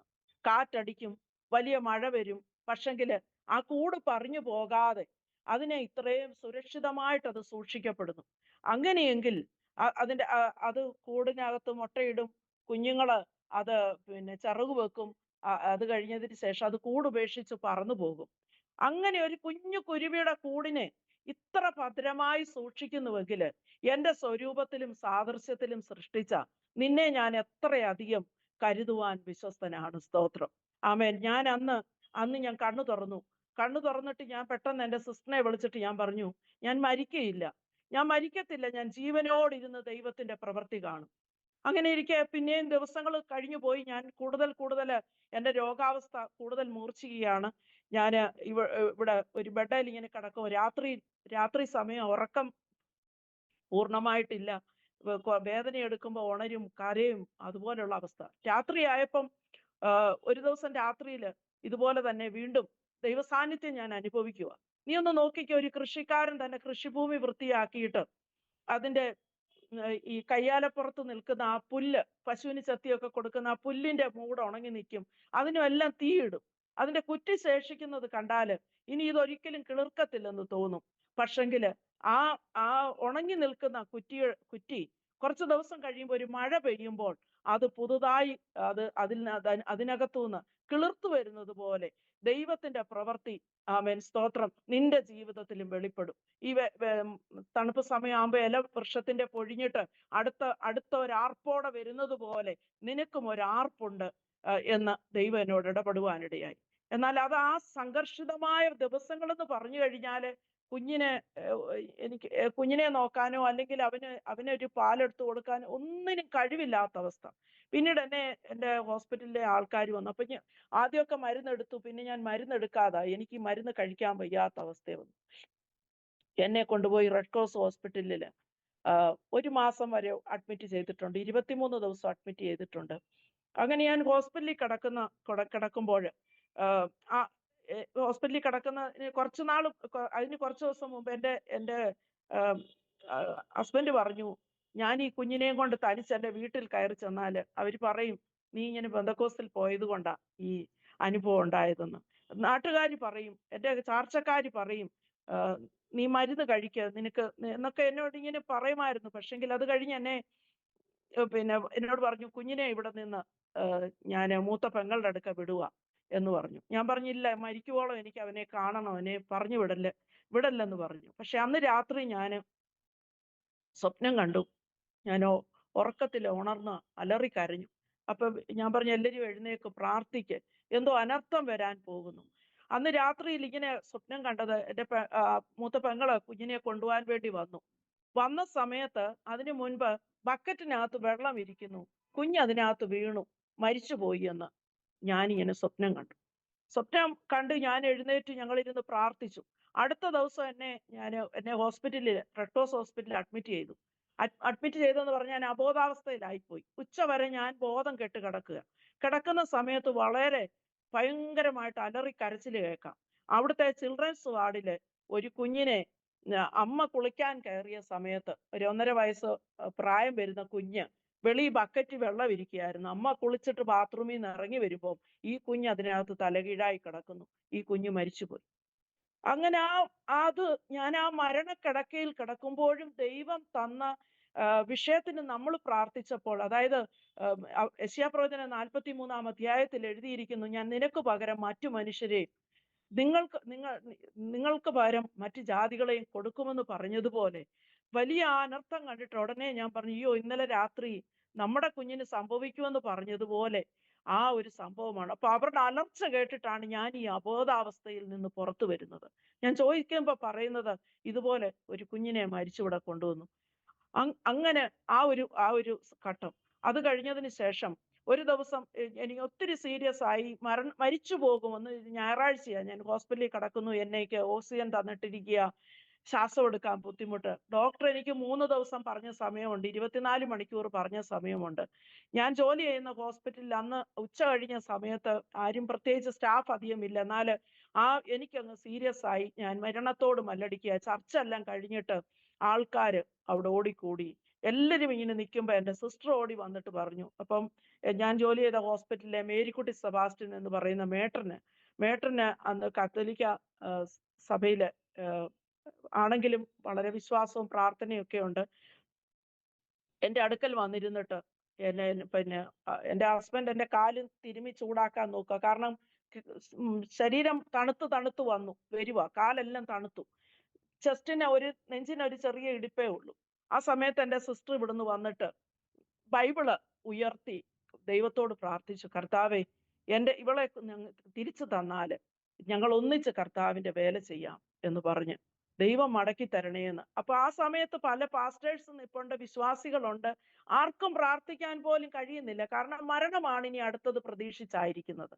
ആ സന്ദർഭത്തിൽ ദൈവം എനിക്ക് എൻ്റെ പ്രാണനെ, അതായത് ഒരു വെള്ള പഞ്ഞിക്കകത്തോട്ട് പോയി വീഴുന്നത് പോലുള്ള അനുഭവം ഉണ്ടായത്. അതിനകത്തുനിന്ന് തിരിച്ചെന്റെ പ്രാണൻ വരുന്നത് പോലെ എനിക്ക് അനുഭവപ്പെട്ടു. അങ്ങനെ 3 പ്രാവശ്യം അനുഭവപ്പെട്ട് ഞാൻ കണ്ണു തുറന്നു. എല്ലാവരും ദൈവത്തെ മഹത്വപ്പെടുത്തുവാനിടയായി. അങ്ങനെ മരണത്തിൽ നിന്ന് ദൈവം എന്നെ വിടുവിച്ചു. അതിനുശേഷവും പൂർണ്ണമായ സൗഖ്യമുണ്ടായില്ലെങ്കിലും ഒരു ദിവസം ഞാൻ ഹോസ്പിറ്റലിൽ കിടക്കുമ്പോൾ എൻ്റെ കുഞ്ഞുമായിട്ട് എൻ്റെ സിസ്റ്റർ അടുക്ക വന്നു കഴിഞ്ഞു. കുഞ്ഞെൻ്റെ കൂട്ടത്തിൽ ഇങ്ങനെ കിടക്കുക. അപ്പൊ അവൻ എന്നെ കയ്യേലോട്ട് അവനെ കടത്തി. കാരണം ഞാൻ ഇത്ര ഇൻഫെക്ഷൻ ആയിട്ട് ഇരിക്കുവായതുകൊണ്ട് സാധാരണഗതിയിൽ കുഞ്ഞിനെ കൊണ്ടുവന്നാലും എൻ്റെ അടുക്കലൊന്നും കൊണ്ടുവരത്തില്ല, അധികം അവനെ കൊണ്ടുവരത്തില്ല, ദൂരത്തുനിന്ന് ഇങ്ങനെ കാണത്തേ ഉള്ളൂ. പക്ഷെ നമുക്ക് ആ മരണത്തോടുള്ള ആ ഒരു ഇതിലായിരിക്കുമ്പോൾ ഞാൻ നിത്യതയിൽ പോകും, എനിക്ക് സ്വർഗരാജ്യത്തിൽ എത്തും എന്ന പ്രതീക്ഷയുണ്ട്. പക്ഷെ അപ്പൊ നമുക്ക് ആരോടും അങ്ങനെ പ്രത്യേകിച്ചൊരു സ്നേഹമോ ആർദ്രതയോ ഒന്നും തോന്നുന്നില്ല. പക്ഷെ അന്ന് പകല് എൻ്റെ കുഞ്ഞിനെ എൻ്റെ അടുക്കൽ കൊണ്ടുവന്ന് എൻ്റെ കയ്യേൽ എൻ്റെ അടുക്കൽ അങ്ങിരിക്കുക. ഇവൻ ഭയങ്കരമായിട്ട് എന്നെ സ്നേഹിക്കുക. അപ്പൊ ഞാൻ പറഞ്ഞു, ഈ കുഞ്ഞിന് ഞാൻ ചിന്തിക്കുക, ഇവൻ എന്നോട് ഞാൻ ഇവന് പാല് കൊടുക്കുന്നില്ല, ഇവനുമായിട്ട് അകന്നിട്ട് ഏകദേശം അന്ന് ഒരു മാസത്തോളം ആകുന്നു ഞാൻ ഹോസ്പിറ്റലായിട്ട്. പിന്നെ എന്താണ് ഈ കുഞ്ഞിന് ഇത്രയും സ്നേഹം? അന്ന് ഞാൻ മനസ്സിൽ ചിന്തിച്ച് ഇവനെ അല്പം സ്നേഹിക്കണം. കാരണം എൻ്റെ അമ്മ എന്നെ കയ്യെ കടത്തുമായിരുന്നു. കയ്യെ കടത്തി എന്നെ രാത്രിയിലൊക്കെ അമർത്തി ചുംബിക്കും. അമ്മയ്ക്ക് ഡയബറ്റിക്കിന്റെ അസുഖം ഉണ്ടായിരുന്നത് കൊണ്ട് അമ്മച്ചിക്ക് ഏത് സമയത്തും മരണം ഉണ്ടാകാം എന്നുള്ള ഒരു കാരണം ഭയങ്കരമായിട്ടുള്ള ഷുഗർ ആയിരുന്നു. ആ സമയത്ത് അമ്മച്ചി മരിച്ചു പോകും എന്നുള്ള ഒരു ചിന്തയുള്ളത് കൊണ്ട് ഞങ്ങളെ എത്രയും സ്നേഹിക്കാമോ, എത്രയും ഞങ്ങൾക്ക് ഉപദേശങ്ങൾ തരാമോ അതെല്ലാം തന്നു. ആ ഒരു സ്നേഹം ഞാൻ ഓർത്തു. എൻ്റെ കുഞ്ഞ് ആ സ്നേഹം അറിയണം. അപ്പൊ ദൈവം എനിക്കൊരു അവസരം തരണേ. അന്ന് രാത്രിയൊക്കെ ആയപ്പോഴത്തേന് എനിക്ക് യൂറിനൊന്നും പോകുന്നില്ല. എൻ്റെ ഹോസ്പിറ്റലിൽ എന്നോടൊപ്പം ജോലി ചെയ്തൊരു എലിസബത്ത് സിസ്റ്റർ ഉണ്ടായിരുന്നു. സിസ്റ്റർ എന്നെ ഒരു ബെഡിൽ നിന്ന് എടുത്താ മറ്റേ ബെഡിലോട്ട് കിടത്തുന്നത്. എന്നെ എടുത്തോണ്ട് ബാത്റൂമിൽ കൊണ്ടിരുത്തി നോക്കി, പക്ഷെ എനിക്ക് യൂറിനൊന്നും പോകുന്നില്ല. അതായത് ഏകദേശം അടുത്ത ഒരു ഘട്ടവും ലാസ്റ്റ് സ്റ്റേജിലോട്ട് പോയിക്കൊണ്ടിരിക്കുക. അന്ന് ആ ദിവസം കഴിഞ്ഞു. രാവിലെ ആയപ്പം എൻ്റെ മനസ്സിൽ തോന്നുക, എനിക്ക് ഇന്നെന്നെ ഞാൻ വീട്ടിൽ വിടുമായിരിക്കും.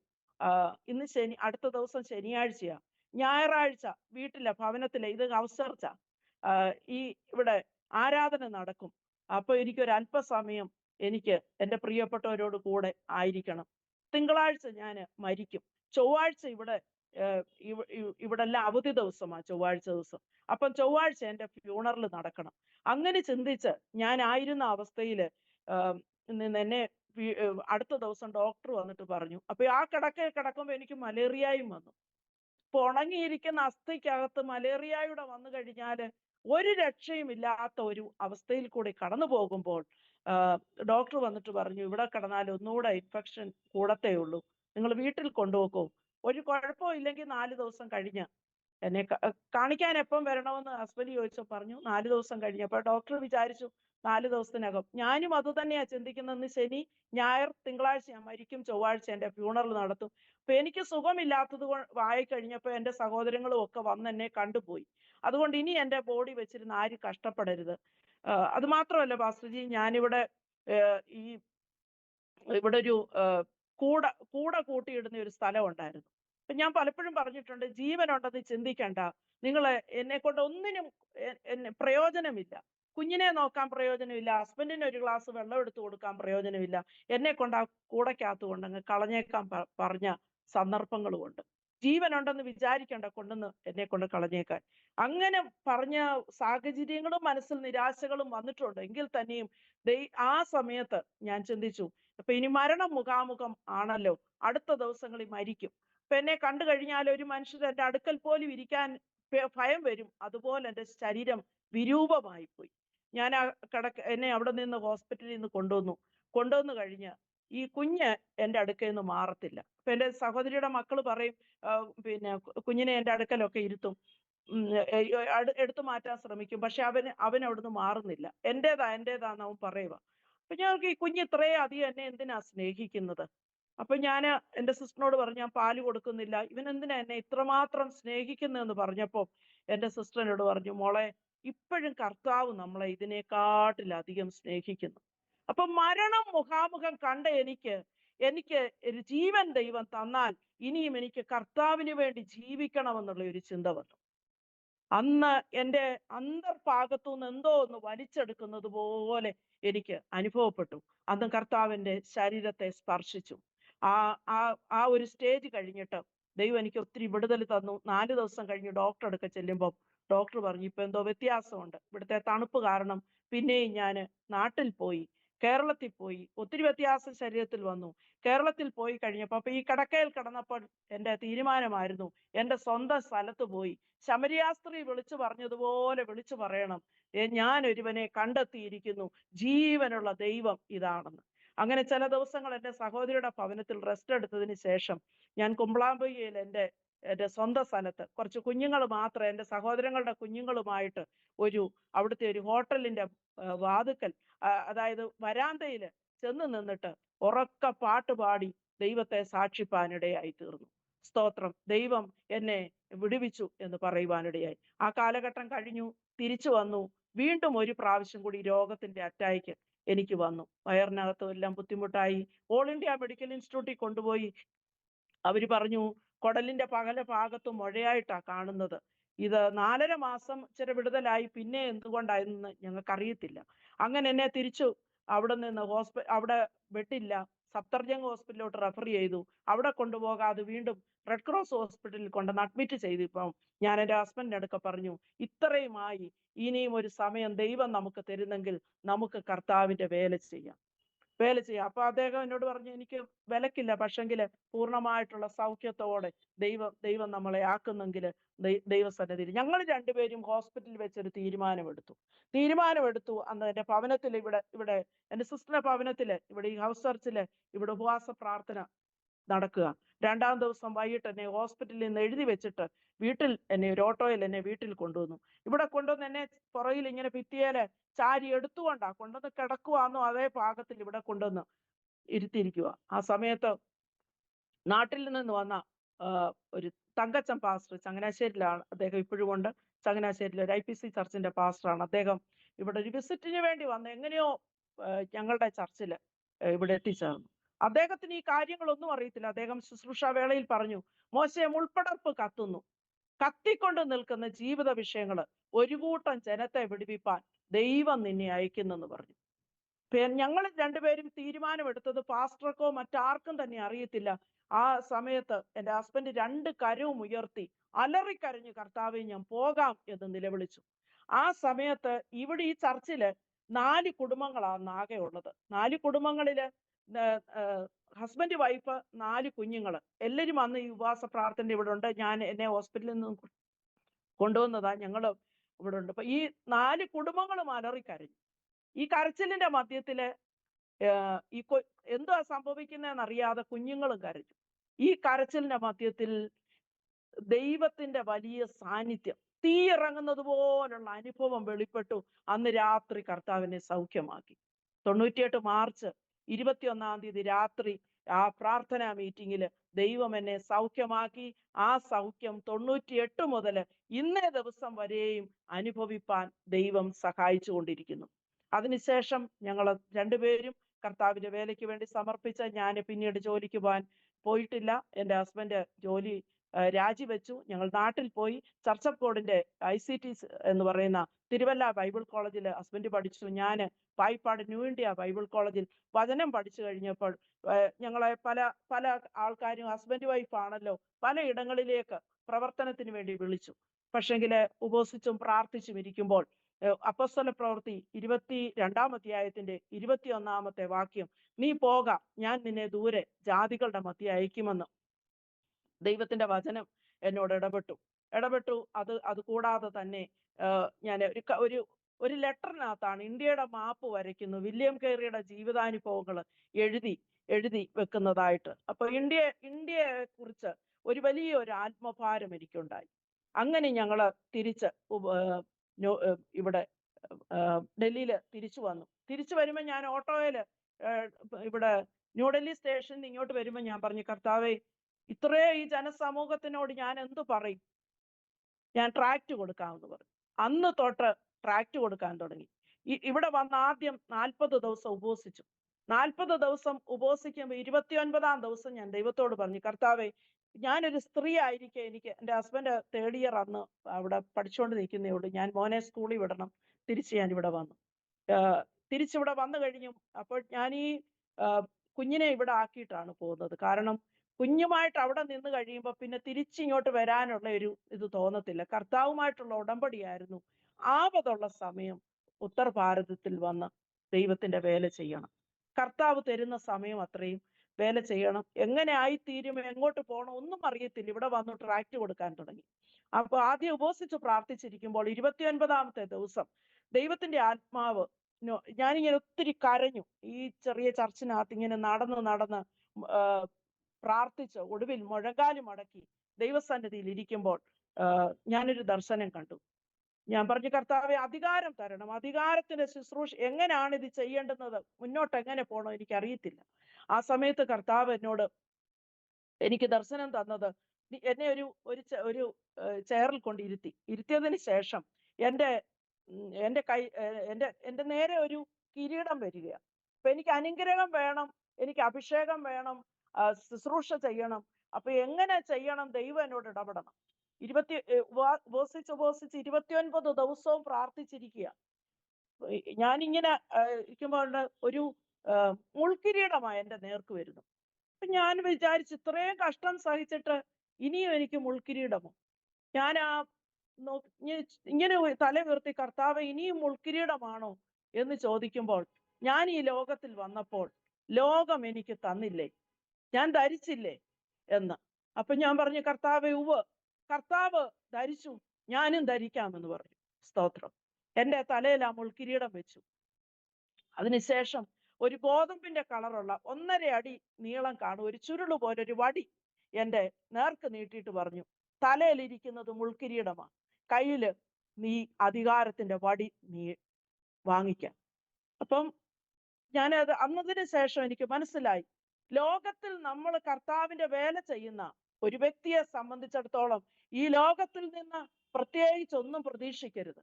ആ മുൾക്കിരീടം ആണ് ഈ ലോകത്തിൽ നമുക്കുള്ളത്. പക്ഷെങ്കിൽ ലോകമറിയാത്ത ഒരു അധികാരത്തിന്റെ ശുശ്രൂഷ നമുക്കുണ്ട്. മുന്നോട്ടുള്ള ദിവസങ്ങൾ ഉപവസിച്ച് മുന്നോട്ട് പോയി. അത് ഉപവാസം കഴിഞ്ഞു. ഞങ്ങൾ വാടകയ്ക്ക് താമസിച്ചിരുന്ന വീട്ടിലോട്ടാണ് പിന്നീട് പോകേണ്ടുന്നത്. അവിടെ എൻ്റെ കൂട്ടത്തിൽ തന്നെ ബൈബിൾ കോളേജിൽ പഠിച്ച മിനി എന്ന് പറയുന്ന ഒരു സഹോദരി എൻ്റെ കൂട്ടത്തിൽ വന്നിട്ടുണ്ട്. അവളും ഒന്നിച്ചാണ് ഞങ്ങള് ഈ റൂമിലോട്ട് ഷിഫ്റ്റ് ചെയ്തു. ആ റൂമിലോട്ട് താമസിക്കാൻ പോവുക. ഉപവാസം കഴിഞ്ഞ് അവിടെ ചെന്ന് റൂമൊക്കെ വൃത്തിയാക്കി കഴിഞ്ഞപ്പോൾ ഒരു സഹോദരിയുടെ ഫോൺ വന്നു. എൻ്റെ സിസ്റ്ററിന്റെ മോന്റെ അടുക്കൽ ആദ്യം വിളിച്ചിട്ട് പറഞ്ഞു, ഇന്ന് അവിടെ തന്നെ സിസ്റ്റർ നിൽക്കാൻ പറയണം, അവരങ്ങോട്ട് വരുന്നെന്ന് പറഞ്ഞു. ഞാൻ ഫോൺ വിളിച്ച് ഞങ്ങൾ താമസിക്കുന്ന വീട്ടുകാരുടെ ലാൻഡ് ലൈനിൽ വിളിച്ച് ഞങ്ങൾ അവിടെ വെയിറ്റ് ചെയ്യുന്ന സമയത്ത് ഈ കുടുംബം വന്നു. 50 കിലോ അരിയും അതിന്റെ സകല സാധനങ്ങളും, അതായത് അന്ന് കറണ്ട് പോയാല് മെഴുകുതിരി തീപ്പെട്ടി സഹിതം അവർ വാങ്ങിച്ചോണ്ട് വന്നു.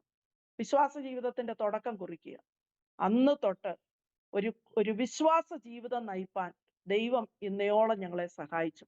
ഞങ്ങൾ ഇങ്ങോട്ട് പോരുമ്പോൾ ചർച്ചക്കോടിലെ KC സാറാ ഞങ്ങളുടെ വിവാഹം നടത്തിയത്. അതിനുശേഷം ആണ് ഞങ്ങൾ ഉത്തർഭാരതത്തിൽ വെച്ച് ഇങ്ങനെ രോഗിയാകുന്നതും പിന്നെ സുവിശേഷ വേലയ്ക്ക് വേണ്ടി സമർപ്പിക്കുന്നതുമൊക്കെ.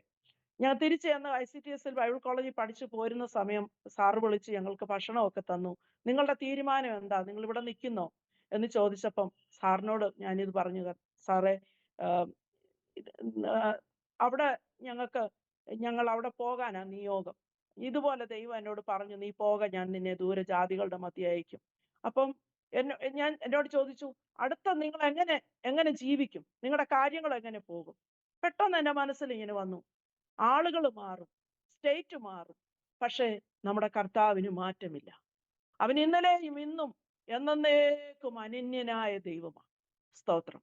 എൻ്റെ സഹോദരങ്ങളുണ്ട്, എൻ്റെ ചാർച്ചക്കാരുണ്ട്. പക്ഷെങ്കില് അവരുടെ ഒന്നും മുൻപില് കരം നീട്ടാതെ വണ്ണം ദൈവം ഞങ്ങളെ പരിപാലിക്കണം. ഞങ്ങൾ ജോലി ചെയ്ത സമയത്തും ആ വീട്ടിലാണ് താമസിച്ചിരുന്നത്. ഇനിയും തിരിച്ചവിടെ ചെല്ലുമ്പോൾ ഒരു വാടക ഞങ്ങളോട് ചോദിക്കരുത് കർത്താവെ. അവര് സമയം കഴിയുമ്പോൾ വാടക ചോദിക്കാൻ ഇടയാകല, അതിന് മുമ്പ് കൊടുക്കാൻ ദൈവം കൃപ തരണം. ആദ്യ സമയങ്ങളിൽ ഞങ്ങൾ ഈ വേലയ്ക്ക് ഇറങ്ങുന്നെന്ന് മനസ്സിലാക്കി കഴിഞ്ഞപ്പോൾ ഒരു ജാതീയ സ്ത്രീയാ, പക്ഷെ അവര് പറഞ്ഞു, ഷൈനി, ഒരു കൂട് കൂട്ടാന് പിന്നെ അത് ബുദ്ധിമുട്ടാണ്, പക്ഷെ അത് പൊളിക്കാൻ എളുപ്പമാണ്. നിന്നെ പ്രതിയാണ് ഇത്രയും നല്ല ജോലി വിട്ടിട്ട്, എൻ്റെ ഹസ്ബൻഡ് ഒരു ഓഫീസില് സെക്രട്ടറി പോസ്റ്റ് ജോലി ചെയ്തുകൊണ്ടിരുന്ന, നിന്നെ പ്രതിയാണ് ഈ ജോലി വിട്ടിട്ട് അദ്ദേഹം ഇറങ്ങുന്നത്. അതുകൊണ്ട് ഒരു കൂട് കൂട്ടാന് ബുദ്ധിമുട്ടാണ്, പക്ഷെ അത് പൊളിക്കാൻ ഒരു നിമിഷം മതി. ഞാൻ പറഞ്ഞു, ഒരിക്കലുമില്ല ആന്റി, ദൈവം ഞങ്ങളെ കൈവിടത്തില്ല എന്ന് പറഞ്ഞു. അവരുടെയൊക്കെ മുമ്പില് സാക്ഷിയായി നിൽപ്പാൻ ദൈവം സഹായിച്ചു. പിന്നീട് ഞാൻ ലക്ഷക്കണക്കിന് ട്രാക്ട് ഡൽഹിയിലെ New Delhi railway station, old Delhi railway station, Nizamuddin railway station, അങ്ങനെ ഹോസ്പിറ്റലുകളിൽ എല്ലാം പോയി ലക്ഷക്കണക്കിന് ട്രാക്ട് ഡിസ്ട്രിബ്യൂട്ട് ചെയ്യുവാൻ ദൈവം സഹായിച്ചു. അനോക്ക പ്യാർ എന്ന് പറയുന്ന ഒരു ട്രാക്ട് ഞാൻ തന്നെ എഴുതി. ദൈവത്തിന്റെ സ്നേഹത്തിന്റെ ആർദ്രത. ഞാൻ ഹോസ്പിറ്റലിൽ ജോലി ചെയ്യുന്ന സമയത്ത് ഒരു കുഞ്ഞിനെ അവര് പുറത്ത് ആരോ കളഞ്ഞിട്ട് പോയി. ആ കുഞ്ഞിനെ സംബന്ധമായിട്ട് ഒരു അമ്മ കുഞ്ഞിനെ ഉപേക്ഷിക്കാം, പക്ഷേ ഉപേക്ഷിക്കാത്ത ഒരു ദൈവമുണ്ട്. നമ്മളെ നിത്യസ്നേഹം കൊണ്ട് സ്നേഹിക്കുന്ന ആ ദൈവത്തെ കുറിച്ചുള്ള ട്രാക്ട് 1,00,000 ട്രാക്ട് അടിച്ചു. അത് മുഴുവനും ഇവിടെ ഈ പരിസര പ്രദേശങ്ങളിൽ ഡിസ്ട്രിബ്യൂട്ട് ചെയ്യുവാൻ ദൈവം സഹായിച്ചു. അതുപോലെ മദ്യാസക്തി ഒരു വിന, ഷരാബ് സെ ബർബാദി എന്ന് പറഞ്ഞ് ഒരു ട്രാക്ട്, അതും ആയിരക്കണക്കിന് ട്രാക്ട് അടിച്ച് ഈ ഏരിയയിലെല്ലാം കൊടുക്കുവാൻ ദൈവം സഹായിച്ചു. അതിനുശേഷമാണ് ഒരാളിനെ കാണാൻ വേണ്ടി, ഒരു പ്രയർ ഗ്രൂപ്പിൽ ഉണ്ടായിരുന്ന ഒരു വ്യക്തിയെ കാണാൻ വേണ്ടിയാണ് തീഹാർ ജയിലിൽ പോകുന്നത്. തീഹാർ ജയിലില് ആ ഒരു അമ്മാമ്മയുടെ കൂട്ടത്തിൽ ഞാൻ പോയി. പക്ഷെ അവിടെ ചെന്നപ്പോൾ ഈ ജയിലിൽ കിടക്കുന്നവരുടെ ആ വെപ്രാളവും അവരുടെ ആളുകളെ കാണുമ്പോഴുള്ള അവരുടെ ആ നിലവിളിയും ഇതെല്ലാം കണ്ടു കഴിഞ്ഞപ്പോൾ ഇവർക്കൊരു ആശ്വാസത്തിന് വേണ്ടി ദൈവത്തിന്റെ വചനം പറയുന്നു,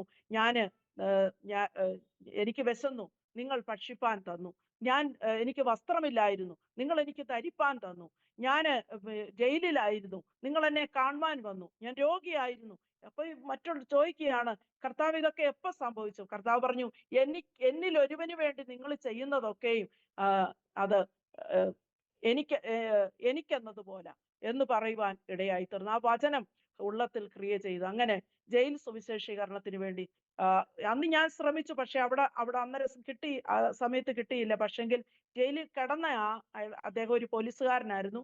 അദ്ദേഹത്തിന്റെ ഡ്യൂട്ടി ടൈമിൽ ഉണ്ടായ ഒരു ആക്സിഡന്റിൽ അദ്ദേഹം ജയിലിലായത്. അദ്ദേഹം ഒരു സുവിശേഷകൻ, ഒരു CSI ബാക്ക്ഗ്രൗണ്ട് സുവിശേഷകന്. അദ്ദേഹത്തിന്റെ വൈഫിന്റെ കൂട്ടത്തിലാണ് ഞാനും ഈ ജയിലിൽ അങ്ങ് പോയത്. അന്ന് അവിടെ ജയിലിനകത്ത് പ്രിസൺ ഫെലോഷിപ്പിന്റെ NA രാജൻ എന്ന് പറയുന്ന വ്യക്തി സുവിശേഷം അറിയിക്കുന്നുണ്ട്. അദ്ദേഹത്തിന്റെ നമ്പർ വാങ്ങിച്ച് പിന്നീട് ഞങ്ങൾക്ക് തന്നു. ജയിലിൽ കടന്നപ്പോൾ നമ്പർ വാങ്ങിച്ച് തന്ന് ഞങ്ങൾ പിന്നീട് ജയിൽ സുവിശേഷീകരണത്തിന് ദൈവം ഞങ്ങൾക്ക് ഓപ്പൺ ചെയ്തു. ഞാൻ, എൻ്റെ ഹസ്ബൻഡ്, എൻ്റെ സിസ്റ്ററിന്റെ ഹസ്ബൻഡ്, ഞങ്ങൾ വേറെ ഇവിടെ അടുക്കലുള്ള 2 പാസ്റ്റേഴ്സ്, അങ്ങനെ 13 പേര് പ്രിസൺ ഫെലോഷിപ്പ് ഇന്ത്യയുടെ വർക്കേഴ്സ് ആയിട്ട് ഞങ്ങൾ വർക്ക് ചെയ്തു. ഞങ്ങള് ഫാമിലി 23 വർഷം ജയിൽ പ്രവർത്തനത്തിലായിരുന്നു. ഇപ്പൊ 2 വർഷമായിട്ട് കൺവേർഷന്റെ പേരിൽ ഞങ്ങൾക്ക് പാസ് തരാതിരുന്നു. അനേകരെ ആശ്വസിപ്പിക്കുവാൻ ദൈവം ഞങ്ങളെ സഹായിച്ചു. ഞങ്ങൾ അവിടെ ചെന്നപ്പോൾ ഈ പത്രോസിന്റെ കാര്യത്തിൽ 1-ാം വാതിലും 2-ാം വാതിലും തുറന്നു കിട്ടിയെന്ന് പറഞ്ഞതുപോലെ ഞങ്ങൾക്ക് മുമ്പിൽ വാതിലുകളെ ദൈവം തുറന്നു തന്നു. ഓഫീസേഴ്സ് അവര് പ്രാർത്ഥന ചോദിച്ചിട്ടുണ്ട്, പോലീസുകാര് പ്രാർത്ഥന ചോദിച്ചിട്ടുണ്ട്. തലമുറയില്ലാത്തവർക്ക് വേണ്ടി പ്രാർത്ഥിച്ചപ്പോൾ അവർക്ക് പോലീസുകാർക്ക് തലമുറ ലഭിച്ച അനുഭവങ്ങളുണ്ട്. അങ്ങനെ ദൈവത്തിന്റെ അത്ഭുതങ്ങളായിട്ട് ഞങ്ങളെ അവിടെ ദൈവം നിർത്തുവാനിടയായി. ഇപ്പൊ ഞാൻ ഈ സുവിശേഷ വേലയ്ക്ക് ഇറങ്ങിക്കഴിഞ്ഞ്, എൻ്റെ ഹസ്ബൻഡ് അന്ന് ബൈബിൾ കോളേജിൽ പഠിച്ചുകൊണ്ടിരിക്കുന്നേ ഉള്ളൂ. ഞാനിവിടെ വന്ന് ഇങ്ങനെ ട്രാക്ട് ഡിസ്ട്രിബ്യൂട്ടർ ഒക്കെ ചെയ്തിട്ട് തിരിച്ചു വരും. മോനെ സ്കൂളിൽ നിന്ന് വന്ന സമയത്ത് ഒരു ദിവസം ഞങ്ങൾ ആ വാടകയ്ക്ക് താമസിക്കുന്ന വീട്ടില് ആ വീട്ടുകാരിങ്ങനെ ഈ മാതള നാരങ്ങ കഴിച്ചിട്ട് അതിന്റെ 2 അല്ലി താഴെ കിടന്നു. മോൻ അത് കണ്ടിട്ട് എന്നോട് ചോദിച്ചു, അമ്മേ ഉണ്ടോ മമ്മി, ഉണ്ടോ, നമുക്ക് ഉണ്ടോ? അപ്പൊ അവനത് ഇഷ്ടമാ. ഞാൻ പറഞ്ഞില്ല മോനെ, നമുക്ക് ഇല്ല എന്ന് പറഞ്ഞു. എനിക്ക് വളരെ വിഷമം തോന്നി. അന്ന് എൻ്റെ കൈ പൈസ ഇല്ല അവന് വാങ്ങിച്ചു കൊടുക്കാൻ. സീസൺ അങ്ങോട്ട് തുടങ്ങിയതേ ഉള്ളൂ. എനിക്ക് അവന് വാങ്ങിച്ചു കൊടുക്കാൻ എനിക്ക് നിവർത്തിയില്ല. ഞാൻ ആ സമയത്ത് അല്പം മനസ്സ് വിഷമിച്ചു. അന്ന് വൈകിട്ട് ഞാൻ പറഞ്ഞല്ലോ മുൻപ് ആ സാധനങ്ങൾ വാങ്ങിച്ചുകൊണ്ട് വന്ന അവര് വൈകിട്ട് ആ സഹോദരി വീട്ടിൽ വന്നു. വീട്ടിൽ വന്നപ്പം എൻ്റെ കയ്യിലോട്ട് 2 മാതള നാരങ്ങ, ഇവിടെ അനാർന്നാന്നല്ലോ പറയുന്നത്, എൻ്റെ കയ്യിലോട്ട് തന്നു. എൻ്റെ കണ്ണുനീരിങ്ങനെ ധാരധാരയായിട്ട് ഒഴുകി. കാരണം എൻ്റെ ഹൃദയത്തിൽ തോന്നിയതേ ഉള്ളൂ, പക്ഷെ ദൈവം അത് സന്ധ്യ ആകുന്നതിന് മുമ്പ് എൻ്റെ കൈകളിൽ കൊണ്ട തന്നു. ഞാൻ ചോദിച്ചത് എങ്ങനെയാന്ന് പറഞ്ഞു. പത്മ നാസിന്റെ പേര്, ഹസ്ബൻഡിന്റെ പേര് മണി. ആ ബ്രദർ അന്ന് വന്നപ്പം 4 അനാറ് വാങ്ങിച്ചോണ്ട് വന്നു, മാതള നാരങ്ങ 4 എണ്ണം വാങ്ങിച്ചോണ്ട് വന്നു. ഞാൻ 2 എണ്ണം ജോയലിന് വേണ്ടി ഇങ്ങ് കൊണ്ടുവന്നെന്ന് പറഞ്ഞു. ഞങ്ങൾ ബൈബിൾ കോളേജിൽ പഠിക്കാൻ പോയ സമയത്ത് ആദ്യം ഇവർക്ക് തലമുറയില്ല ഈ ആ കുടുംബത്തിന്. അവരാണ് ആദ്യം കുറച്ച് ദിവസം മോനെ നോക്കിയത്. അങ്ങനെ കൊടുത്തിട്ടാണ് ഞാൻ പോകുന്നത് അവരുടെ കരങ്ങളിൽ. പിന്നീടാണ് എൻ്റെ സിസ്റ്ററിന്റെ അടുക്കൽ കൊണ്ടുവന്നു. കുഞ്ഞിന് ഇവിടെ ആയിരുന്നു. പിന്നെ ഞാൻ ബൈബിൾ കോളേജിൽ പഠനം കഴിഞ്ഞ് ഇവിടെ വന്നു. അപ്പം ഈ അനാറ് അന്ന് കൊണ്ടുതന്ന ആ സീസണിൽ ഏറ്റവും അധികം അനാറുണ്ടായി. എൻ്റെ ഹസ്ബൻഡിന്റെ ഗ്രാജുവേഷന് വേണ്ടി പോകുമ്പോ 2 കിറ്റ് നിറച്ച ആൾക്കാർ കൊണ്ടു തന്നതാ, നിങ്ങള് പിന്നെ ട്രെയിനെ കഴിക്കാനൊക്കെ എന്ന് പറഞ്ഞു. അന്ന് 2 കിറ്റ് നിറച്ച. അപ്പം അന്ന് നാട്ടിൽ സുലഭമല്ല. നാട്ടിൽ കൊണ്ടുപോയി അടുക്കൽ ഉള്ള ആളുകൾക്ക് എല്ലാവർക്കും കൊടുത്തു. അപ്പോഴ് ഞാൻ പറയും, അന്നത്തെ എൻ്റെ ആ കണ്ണുനീരാണ് ഇന്ന് ആ അനാറ്, മാതള നാരങ്ങ ഏറ്റവും സുലഭമാണ് നമ്മുടെ ഇന്ത്യയില്. ഞാൻ അത് ദൈവത്തിന് വിശ്വസിക്കുവാനും കൂടുതൽ ദൈവത്തിന്റെ കരുതൽ അനുഭവിപ്പാൻ ഇടയായ വിഷയമാണ്. അപ്പൊ ആ വാടക വീട്ടിൽ താമസിക്കുന്ന സമയത്ത് ഞങ്ങൾ വേലയ്ക്ക് ഇറങ്ങുന്നതിന് മുമ്പ് ഹസ്ബൻഡ് ആദ്യം ജോലിക്ക് പോയി കഴിഞ്ഞ് ഞാനൊരു ഏകദേശം ഒരു 1.5-2 മണിക്കൂറോളം ദൈവസന്നിധിയിൽ ഇരുന്ന് ബൈബിൾ വായിക്കുകയും പ്രാർത്ഥിക്കുകയും ചെയ്യും. അപ്പൊ ഒരു ദിവസം ഇങ്ങനെ പ്രാർത്ഥിച്ചുകൊണ്ടിരിക്കുമ്പം നിങ്ങൾ എന്നിലും ഞാൻ നിങ്ങളിലും ഫലം കായ്ക്കേണ്ടതിന് ആ മുന്തിരിയുടെ അനുഭവത്തെക്കുറിച്ച് ഞാൻ വായിച്ചു, യോഹന്നാന്റെ സുവിശേഷം 15-ാം അധ്യായത്തിൽ നിന്ന്. അപ്പം ഞാൻ അത് കഴിഞ്ഞ് പ്രാർത്ഥനയെല്ലാം കഴിഞ്ഞ് വെളിയിൽ ഇറങ്ങി പാല് വാങ്ങിക്കാൻ വേണ്ടി പോകുമ്പം ആ ഒരു ഹിന്ദിക്കാരുടെ വീടിന്റെ മുറ്റത്ത് ഒരു വലിയ മുന്തിരി പടന്ന് അതേ നിറച്ച് മുന്തിരിങ്ങ കിടക്കുന്നു. അപ്പൊ ഞാൻ പറഞ്ഞു അപ്പൊ ഞങ്ങൾ വേലയ്ക്ക് ഇറങ്ങാൻ വേണ്ടി തീരുമാനം എടുത്തിട്ടുണ്ടെങ്കിലും അദ്ദേഹത്തിന് ജോലിയൊക്കെ വിട്ടിട്ട് ഇറങ്ങാൻ ഒരു ബുദ്ധിമുട്ട്. കാരണം പുരുഷന്മാരെ സംബന്ധിച്ചിടത്തോളം പ്രാരാബ്ദം വീടിനെ എങ്ങനെ പുലർത്തി മുന്നോട്ട് കൊണ്ടുപോകും. പേഴ്സിൽ അവർക്ക് പൈസ ഇല്ലെങ്കിൽ അവർക്ക് ഒരു ബുദ്ധിമുട്ടാണ്. പുരുഷനെ സംബന്ധിച്ചിടത്തോളം അവർക്കൊരു പൊസിഷൻ ആവശ്യമുണ്ട്. അവർക്ക് അവരുടെ കയ്യിലെ പൈസ അവർക്ക് കുറഞ്ഞു പോകില്ല. അങ്ങനെ അവർക്കൊരു ആഗ്രഹമുണ്ട്. എന്നാൽ സ്ത്രീയെ സംബന്ധിച്ചിടത്തോളം അവർക്കൊരു കരുതൽ ആവശ്യം. അപ്പൊ ദൈവിക കരുതലും സംരക്ഷണവും അനുഭവിച്ച് എനിക്ക് ഇറങ്ങണം, പെട്ടെന്ന് അങ്ങ് വേലയ്ക്ക് ഇറങ്ങണം എന്നുള്ള ചിന്തയാണ്. ഞാൻ വന്നിട്ട് ഞാൻ പറഞ്ഞു, ഞാനും ഒരു മുന്തിരി നടും, ഇതിനകത്ത് ഫലം വരുമ്പോൾ ഇത് ഞങ്ങള് വേലയ്ക്ക് വേണ്ടി പുറപ്പെടും. ഞാൻ ആ മുന്തിരി നട്ടു. ഒരു ചെറിയ മുന്തിരിയുടെ തൈ എൻ്റെ ജ്യേഷ്ഠൻ എനിക്ക് ഈ വിൽക്കാൻ വരുന്നവരുടെ കയ്യിൽ നിന്ന് വാങ്ങിച്ചുകൊണ്ട് തന്നു. ഒരു ബക്കറ്റിനകത്ത് മണ്ണിട്ടിട്ട് ഇവിടുത്തെ ഈ ഭയങ്കര ചൂടുള്ള കാലാവസ്ഥയിൽ പടർത്താൻ വേറൊന്നുമില്ല, ഒരു കമ്പിയാണ് കുത്തി കൊടുത്തത്. അതേൽ ഈ മുന്തിരി പടർന്നു വന്നപ്പോ ഒരു ദൈവദാസൻ ആ സമയത്ത് പ്രസംഗിക്കുകയാണ്, ഒരു നല്ല മുന്തിരി കായ്ക്കണമെങ്കിൽ 3 വർഷം എടുക്കും. നല്ലതായിട്ട് ഇളക്കമുള്ള മണ്ണിനകത്ത് വേണം ഇത് നടാന്. അപ്പൊ ഞാൻ വിചാരിച്ചു, എൻ്റെ മുന്തിരി കായ്ക്കത്തില്ല. പോട്ടെ, ഞാൻ മാനുഷികമായിട്ടാണല്ലോ ഇത് ചെയ്തത്. എന്നാല് ജൂൺ മാസത്തിലാണ് ഞാനിത് നടുന്നത്. ജൂണിലെയൊക്കെ ഇവിടുത്തെ ഭയങ്കര ചൂട് സമയം. കമ്പിയേലാ ഇത് പടരുന്നത്, പക്ഷെ ഇത് 2 ശാഖയായിട്ട് പടർന്നു. ജനുവരി മാസമായപ്പോൾ ഇത് നിറച്ചും പൂത്തു. ഇതിനകത്ത് 20 കൊച്ചു കൊല മുന്തിരി കായ്ച്ച് നിൽക്കുന്നത് കണ്ട് അത് ആ ടെറസിൽ അവരുടെ വീട്ടിൽ തന്നെ വെച്ചിട്ട് ഞങ്ങള് മെയ് മാസത്തിലാണ് സുവിശേഷ വേലയ്ക്ക് വേണ്ടി നാട്ടിൽ പോയി ബൈബിൾ കോളേജിൽ പഠിക്കുവാനിടയായത്. അങ്ങനെ ഓരോ കാര്യത്തിലും എന്ത് ദൈവത്തോട് ചോദിക്കുകയും പ്രാർത്ഥിക്കുകയും ചെയ്യുന്നോ അതൊക്കെ ഞാൻ ഇങ്ങനെ പറഞ്ഞു, കർത്താവേ, ഗിദെയോനല്ല ഞാന്, പക്ഷെ ഗിദെയോൻ ചോദിച്ചതുപോലെ ചില അടയാളങ്ങൾ എൻ്റെ വേലയുടെ ബന്ധത്തിൽ ചോദിച്ചതൊക്കെയും ദൈവം ആ രീതിയിൽ നടത്തി. അനാറിന്റെ വിഷയത്തിലും ചില നാളുകൾ കഴിഞ്ഞു ഞങ്ങൾക്കൊരു കൊച്ചു ഭവനം വാങ്ങിച്ചു. ഞങ്ങളവിടെ പാർക്കുന്ന സമയം എൻ്റെ വീട്ടിലെ 2 സുവിശേഷകർ വന്നു. അവർ ബൈബിൾ കോളേജിലെ വെക്കേഷൻ ടൈമാ. അവർക്ക് അവരുടെ എക്സ്പീരിയൻസിന് വേണ്ടി വന്നതാണ്. അവർ ഫീൽഡിൽ പോകും, തിരിച്ചു വരും, ഞങ്ങളോടൊപ്പം പാർക്കും. അപ്പൊ ഞാനൊരു ദിവസം ഈ ടെറസിന്റെ മേളിൽ നിൽക്കുമ്പോൾ ഞാൻ അവരോട് പറഞ്ഞു, ഞാൻ തുണി വിരിച്ചോണ്ടിരിക്കുക, നിങ്ങൾ ഒരിക്കലും മനുഷ്യരിൽ ആശ്രയിക്കല്ല, ദൈവത്തിൽ വേണം ആശ്രയിക്കുവാൻ. ദൈവം നമ്മളെ പുലർത്താൻ ശക്തനാ. ഞാൻ ഇങ്ങനെ പറഞ്ഞു അവരോട് ഈ കാര്യങ്ങൾ പറഞ്ഞിട്ട് ഈ അനാറിനെ കുറിച്ച് ഞാൻ ടെസ്റ്റിമണി പറഞ്ഞു. അനാറിനെ കുറിച്ച് ഞാൻ അവരോട് പറഞ്ഞു കഴിഞ്ഞു. ഈ ദൈവം അനാർ തന്ന വിഷയത്തെക്കുറിച്ച് പറഞ്ഞു. ഒരാഴ്ച കഴിയുമ്പോൾ ഞാൻ കരിയാപ്പ് നട്ടിരിക്കുന്ന ആ ഡപ്പിനകത്ത് ഒരു ചെറിയ തൈ കിളിച്ചു വരുന്നു. എനിക്കൊരു സംശയം തോന്നി, ഇത് അനാറിന്റെ ചെടിയാണോ? അത് ഞാൻ പറിച്ചെടുത്ത് വേറൊരു ഒരു ഒരു ബക്കറ്റിനകത്ത് മണ്ണിട്ട് അതിനകത്ത് നട്ടു. അടുത്ത വർഷം അതേലും അനാറ് കായ്ച്ചു. ഞാൻ പറഞ്ഞത്, മരിച്ചതിനെ ജീവിപ്പിക്കുവാനും ഇല്ലാത്തതിനെ ഉള്ളതുപോലെ ഉളവാക്കുവാൻ കഴിയുന്ന ദൈവത്തെയാണ് നമ്മൾ സേവിക്കുന്നത്. ഞാൻ ആ ഒരു സന്ദർഭത്തില് എനിക്ക് ഒന്ന് മനസ്സിലായി, നമ്മുടെ സാക്ഷ്യങ്ങൾ നമ്മൾ പ്രസ്താവിക്കണം. നമ്മുടെ സാക്ഷ്യം നമ്മൾ പറയുമ്പോൾ ദൈവം അതിനെ ഉറപ്പിക്കുവാൻ വേണ്ടി വീണ്ടും അവിടെ ദൈവത്തിന്റെ അത്ഭുത പ്രവൃത്തികൾ ചെയ്തു. അങ്ങനെ ഞങ്ങളെ ദൈവം ഓരോ സന്ദർഭങ്ങളിലും ദൈവ സാന്നിധ്യം അനുഭവിപ്പാനിടയായി. മോനെ പഠിച്ചു വരുമ്പോൾ അവന് 12th കഴിഞ്ഞ സമയത്താണ് എൻ്റെ ഹസ്ബൻഡിന് പെട്ടെന്ന് ഒരു ശാരീരിക ബുദ്ധിമുട്ടുണ്ടായി. എല്ലാം ബ്ലഡിനകത്തെല്ലാം വല്ലാത്ത വേരിയേഷൻ വന്നു. കിഡ്നിക്ക് ഇച്ചിരി BP ഉണ്ടായിരുന്നു. മരുന്ന് കഴിച്ചതൊക്കെ കിഡ്നിക്ക് ഇച്ചിരി എഫക്റ്റ് ആയി. ഇങ്ങനെ വിഷമിച്ചു. അപ്പൊ ഇവന് ഒരു വിധത്തിൽ ഇവന് ചെറിയ പ്രായം തൊട്ടേ ഒരു മെഡിക്കൽ ഡോക്ടറാണ്. പക്ഷെ ഒരു വിധത്തിലും നമുക്ക് അതിനുള്ള സാഹചര്യങ്ങളില്ല. വിഷമിച്ചിരിക്കുക. ഞാനിങ്ങനെ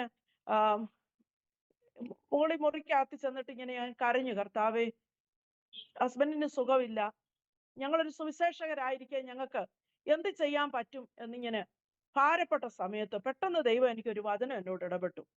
മീഖാ പ്രവചനം 4-ാം അധ്യായത്തിന്റെ 9-ാം വാക്യം. നീ ഇപ്പോൾ ഇത്ര ഉറക്ക നിലവിളിക്കുന്നത് എന്ത്? നിന്റെ അകത്ത് രാജാവില്ലയോ? നിന്റെ മന്ത്രി നശിച്ചു പോയോ? ഈറ്റുനോവ് കിട്ടിയവളെ പോലെ നിനക്ക് വേദന പിടിപ്പാൻ എന്ത്? വലിയൊരു തലമുറയെ ഓർത്ത് വളരെ ഭാരപ്പെടുന്ന ഒരു അനുഭവമുണ്ട്. പക്ഷെ ഞാൻ പെട്ടെന്ന് ഈ വചനം എന്നോട് ദൈവാത്മാവ് ഇടപെട്ട് കഴിഞ്ഞപ്പോൾ ഞാൻ പറഞ്ഞു, ഇല്ല, എൻ്റെ രാജാവ് എൻ്റെ ഉള്ളിലുണ്ട്. സ്തോത്രം. എൻ്റെ രാജാവ് രാജാതി രാജാവാ. അവൻ കർത്താതി കർത്തന, അവൻ അത്ഭുതനാ മന്ത്രിയാ. അങ്ങനെയാണെങ്കിൽ എൻ്റെ കുഞ്ഞിന് വേണ്ടി ഒരു വഴി തുറക്കാൻ ദൈവം ശക്തനാണ്.